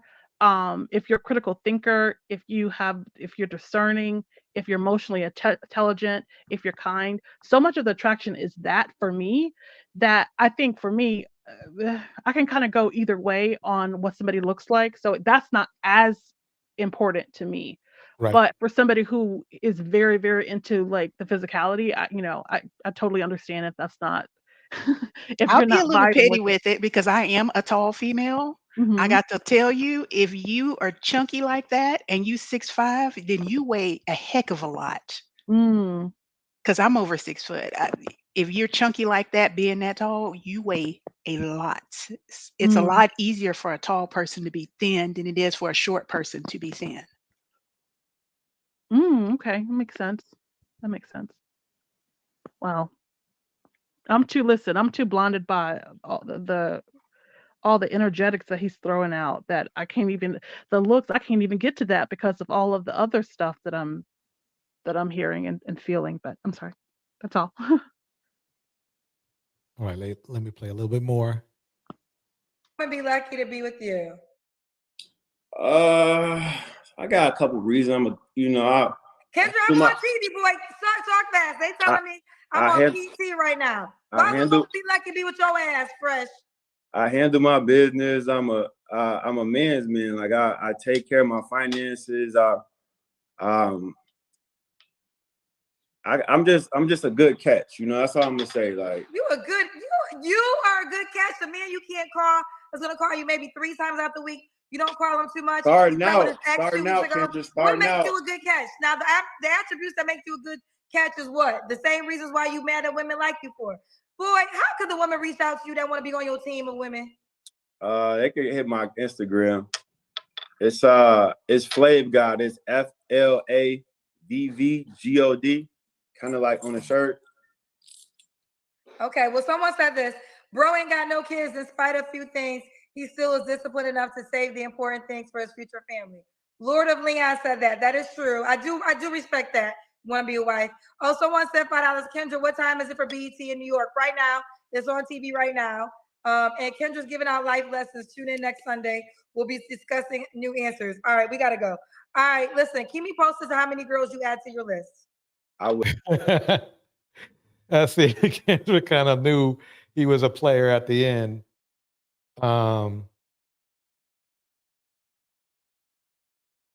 Yeah, I don't know. He just He is not an architect. We know. I was trying not to say that one more time. You know You what I have mean? nightmares. I know. Wake up. He's not an architect. No. Especially if your dad is one, it's like not only do you know, but you know all the nonverbal signs of an Right. architect. Yeah, I understand what you're saying. Yeah. Well, the only way he can be an architect is if he's designing and building lies, because I'm not buying none of that. Wait a minute. I would. Oh, wait a minute. Oh shit. Welcome, Ellen. Uh-oh. Wait a The minute. vlogs again, Ellen. Something. How is this guy? Am I looking at the wrong screen? How is this guy attractive? He looks like he has a bird's nest on his head. He is just. If black women had the same features that he has, they would call. People would say, "Oh, she ugly. She look like an African." They would dog her to death. You know. I mean, you do have a strong argument for that, but he is 6'5", and really, quite honestly, I think women in general, at least my experience, my old school experience, women value height more than maybe physical bone structure of a man's face. Like I think a lot of women, they would overlook a man's natural pleasing appearance in his face over him being, and he's only, let's say, 5'5", versus a guy who, might look like Sidney Poitier, but is like 6'2", 6'3", or in this guy's case is 6'5". That's the ignorant ones, and that's why these ugly guys are so arrogant. I'm sorry, is my mic too loud? No, you're fine. That's why these ugly guys are so arrogant. That's why you see these guys who basically look like something from the zoo, the San Diego Zoo, or something that just crawled out of Easter Island with their chest all out walking down the street. Because I don't think black women have any taste. I'm sorry, a lot of them don't. Hi, you guys, how you doing? I'm sorry. Well, I will say this, Ellen. I will say that maybe if he groomed himself a little bit differently, I think he would look better. But he won't, because I think he thinks he's in his style, and I think he gets enough women with the way he looks now without having to do anything extra. So that's what I think. Yeah, you know what? I agree that there's some women who are going to be very meticulous about his style. But and maybe because I'm a bit of a hippie, that a little scruff doesn't bother me so much. But if you're a person who's very particular, I can understand why that is not your thing at all. But more than style, I wish black women, that we would really show up for ourselves and know who we are and know what we want, so that when something comes in our face or whatever, that we're not trying to make that person into something. And here's the truth: he is right about one thing when he said that a lot of women want him for what they want him for, and not for who Right. he is.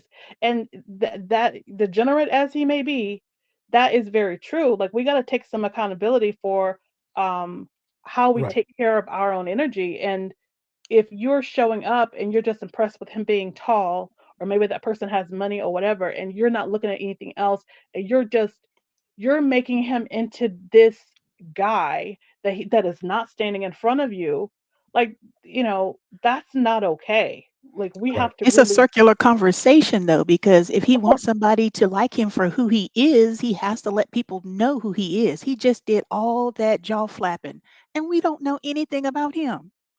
I agree. I agree. I 100% agree with you. But because women have the power and it really doesn't matter what he does, that's why I always put the attention back on us. Because circle, like life is a big circle that we're all in circles. And the circle that he's running in, he don't have no choice but to run in that circle. I mean, how like what did Sheree say? Who gonna check him, boo? Who gonna how is he going to get out of that circle? He has no Right. motivation to get out of that circle. And I'm not saying that women need to be motivating people. Nope, absolutely not. We don't need to be going around trying to motivate nobody. We should just be taking care of ourselves, and it will naturally, everything else will naturally follow. So yeah, you're right. He is in a big circle, and he's gonna stay in that circle because we, as women, the circle. I don't know. We're not even. You know what? To be honest with you, we're not even operating in a real circle. We're operating and a bunch of weird linear lines all over the place. We're distorted. And so if you want to keep seeing a community, think about it. Somebody pushed him out of their vagina. And maybe Mhm. it's in their stomach, but out of their vagina. We made this human being, and our subconscious that we are holding, the collective subconscious of Black men, we're responsible for the consciousness of everybody else. Not that we need to go change their consciousness. We change ours, and then theirs change because we're changed. So I don't know. I think we Can have to I be able to look ask, at both things. I'm sorry. Go ahead. I'm sorry. I can get is on that. this Misty? Mystic, yeah. Oh, Mystic, I'm sorry.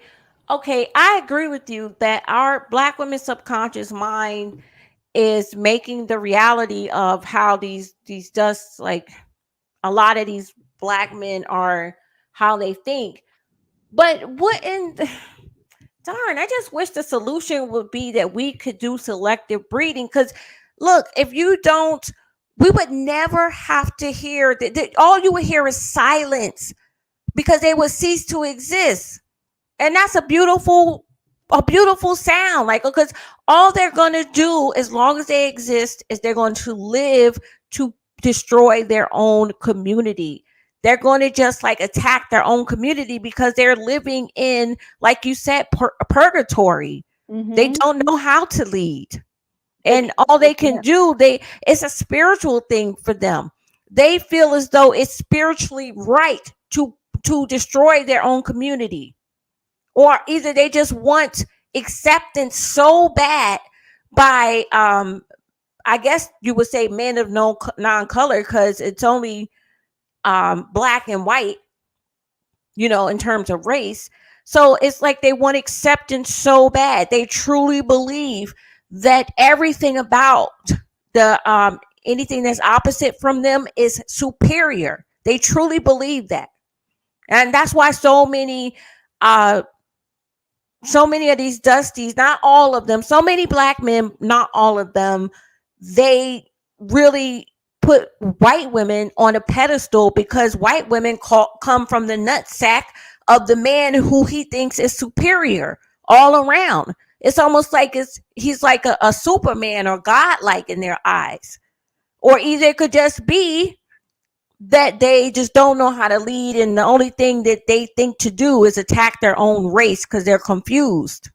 Well, think about it. Think about it. We all are white supremacists. Let's be clear. Black men are, Black women are, every race on this planet, white, no matter what race you are, with the exception of a few pockets, we're all white supremacists because that's what we kind of have all been taught, right? So it's not fair to just say that they value white women and just leave it at that. Well, I wouldn't say that. Actually, no, we value white women too, or we value whiteness as well. All of us do. But So we know, okay, because look, all you see, and they make it that way. This is purposely done by design. All you see in the porn industry, you're just like bombarded by imagery, and men are visual people. Women, we don't let it control us though. We can be visual, but if you're bombarded by subliminal messages saying that different people are superior, then that's going to absorb and say, but I mean, I guess you're right. That's what humanity is running on. The humanity is running on that men are superior of the sexes, and that women, white is superior of the races. And honestly, I've been reading the book The Turning, or well, I don't read, I hate reading, but I listened to the book called The Fourth Turning, and it's about the different cycles that humanity has, but it specifically focuses on America. America is seen as superior to like most of the countries and even the Western world, right? So we're all fed this narrative, and we're all just doing the best that we can in this mess. And I think for Black men, they have two things. One, I feel like, yeah, they want to be seen for something, but what they don't realize is that the thing that makes them something is us. Their Yeah, power, exactly. the thing that makes them powerful amongst all men is that they are our counterpart. Period. We are their power, but we're not living in our power. So they are just kind of just sort of just fumbling around in purgatory, just trying to get some sense of self, right? And so the only thing that they can identify with is what the world is identifying with, which is white is right. So they're trying to get to the white woman so they can be something, so they can feel like they're something. Obviously, it doesn't work, right? But that's they're just trying. So I feel like you said something about you wish that we could selectively breed. We can selectively breed, right? And you're seeing that happening slowly. So you're right about that. That we have to be mindful of our power, because if the Divine Mother gave women the power to control how many humans are on the earth, what kind of humans are on the earth, what kind of frequency is on the earth. We have dominion. So it's us who have to figure out our power so that this whole thing is shift. But everything you're saying is right. But I feel like we always have to bring it back to it's us. It's us. We're the ones. We're the ones. And every time we get upset and we see them, you have to say, well, what am I not doing? What power am I not holding? Right. And so I'll say this one last thing about the selective breeding. To hear, like, think about it, like 10 years ago, we did not hear women in general, but especially Black women, saying that they're going to decenter men, that they're not having children. You didn't hear that. And that's why this whole thing with because the subconscious is running humanity. Because if you think about subconscious, your own subconscious is running your life. So if you put a whole bunch of lives together, then the collective subconscious is running all of humanity. And this is why I really believe, and I think we're probably all agree with this, that's why this whole thing with the abortion, laws have changed. It's because the dying power, that is the patriarchy as it stands. It is trying to stay alive, just like any egoic form is trying to stay alive. And so it's trying to control women because they can't actually control women. So this is the best way for them to do that. So I hope all that makes sense. Oh no, it makes complete sense. They should have stopped. They were supposed to give the world up to the feminine energy, but now we're moving into. I don't know anything about astrology, but I keep sensing that we're moving close to a planet or something. Like I keep having dreams that the world is like our energy is shifting we're going to be able to see into other realms. I know this sounds crazy. I sound like a complete nut job, but you don't. It makes perfect sense. It's happening. It may not be completely in our lifetime, but it's happening. Like people are already seeing things now. The level of awakenings. If you go on YouTube and you just plug in Dark Night of the Soul, Kundalini awakening, spiritual awakening, it's like people are having these awakenings, and it's like it's everywhere. You can't escape it. So what you're saying absolutely makes sense.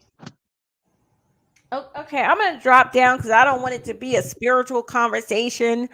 But all right, good night, you guys. Okay, Ellen, you have a Night. good night too. All right. Does anybody have anything that you would like to express?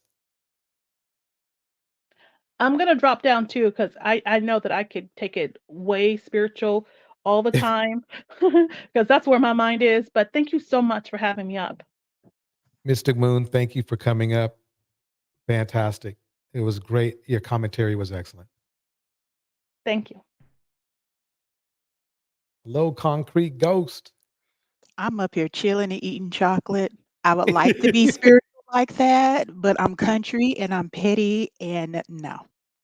I listen, I get it. I am evolving my spirit. This dude, no. Yeah, I just get a bad vibe from him. I think in its most basic form, I think he leads women on. There's some guys that they act like they say they don't want to be serious, but then they do these things, but they demand more from the woman than they will demand of themselves. Like, he'll say, "Oh, you can't go out with that guy," but he wants to be able to go out with, whoever he wants to go out with. And And a some lot of of these women, guys, I mean, they're really are just leaning into that feminine energy. I think because they yeah, have observed how successful women have been and they want that for themselves. So they put on the clothes, they put on that feminine energy, they put on the facade of what they've seen black women do, thinking they can just absorb that and take that for themselves, but it don't work right, that way.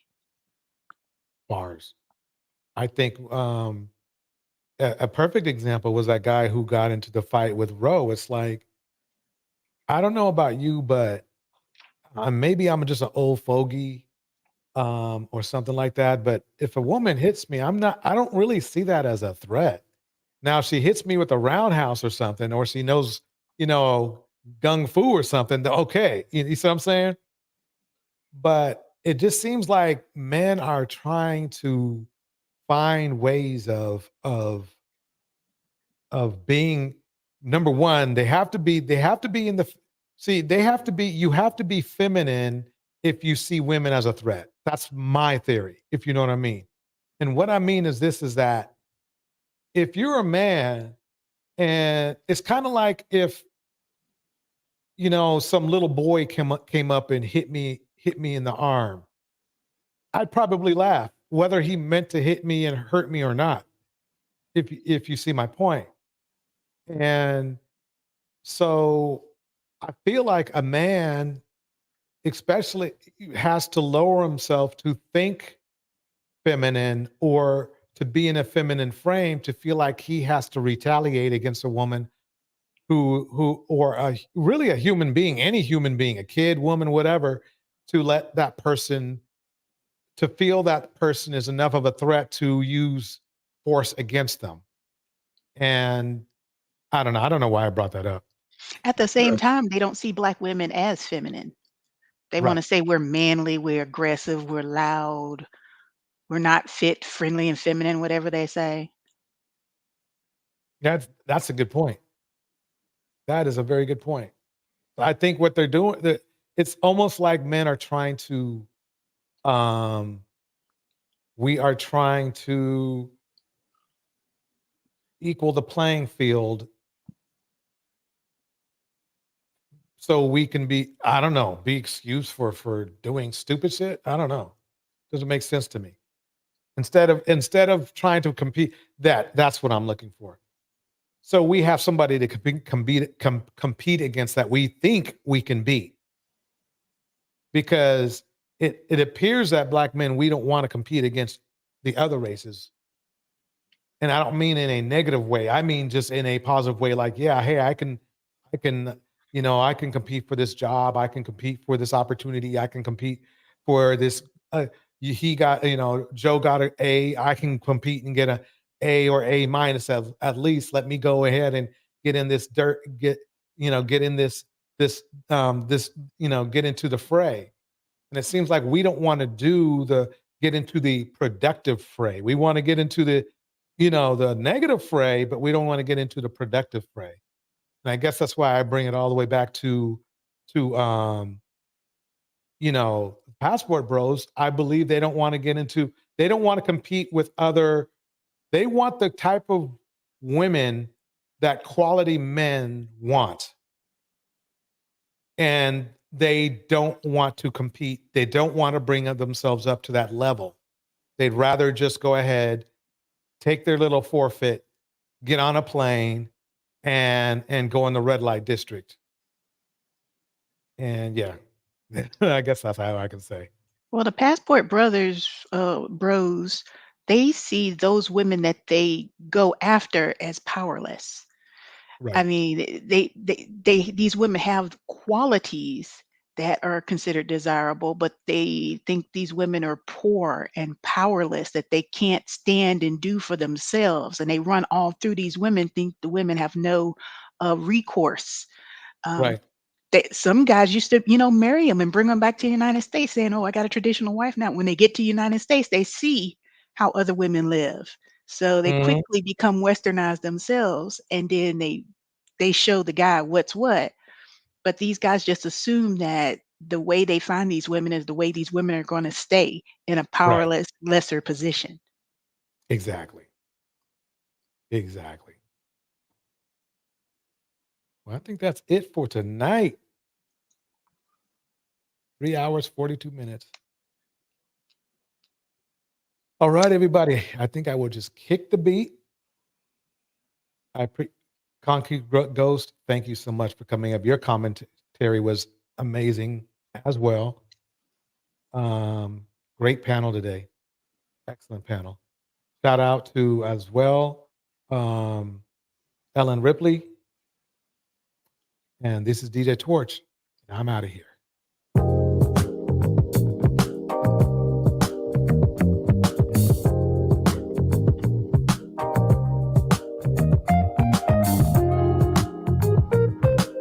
All right, everybody, please give the panelists a hand of applause. A huge hand of applause for all the panelists. In this moment, in the house. Andy Red, Reflection, New Diamond, Big Cat, National Under Pressure, Mystic Moon, Nick Cole, Indiana Mom, Bella Noir, no need to say where we are heading now, babe. Mistress Newbie, I follow to the edge of it all. Albiero Press, To the edge of it all. New Diamond, So tell you good night. Wyatt Seeking Knowledge, 'Cause I'll find no better one. Yeah. So Corey Coburn, before the moment flies. Bridget Mouton, Ooh, so tell you good night. Secret Yoga, 'Cause I'll find a better one. Ida Wall, So set the bar light before the moment flies. Rack Girl, It's not a problem, VM, 'cause I know what I'm getting into. Come to that door, Netball, Yeah, and nothing can stop me. 'Cause I'm addicted to what you and I realize. Lead the way, I follow. No need to say where we are heading now, baby. D9, I follow to the edge of it all. So tell you good night, 'cause I'll find a better one. Yeah. Susceptible night. break it down in the middle. Moment flies before it flies. So tell you good night. Bill Brown, 'Cause I'll find a Hazel better Bud, one. Enlightened Femme, Spicy Latina, Black Mental Under Pressure. Oh, yeah. Everybody, have a good night.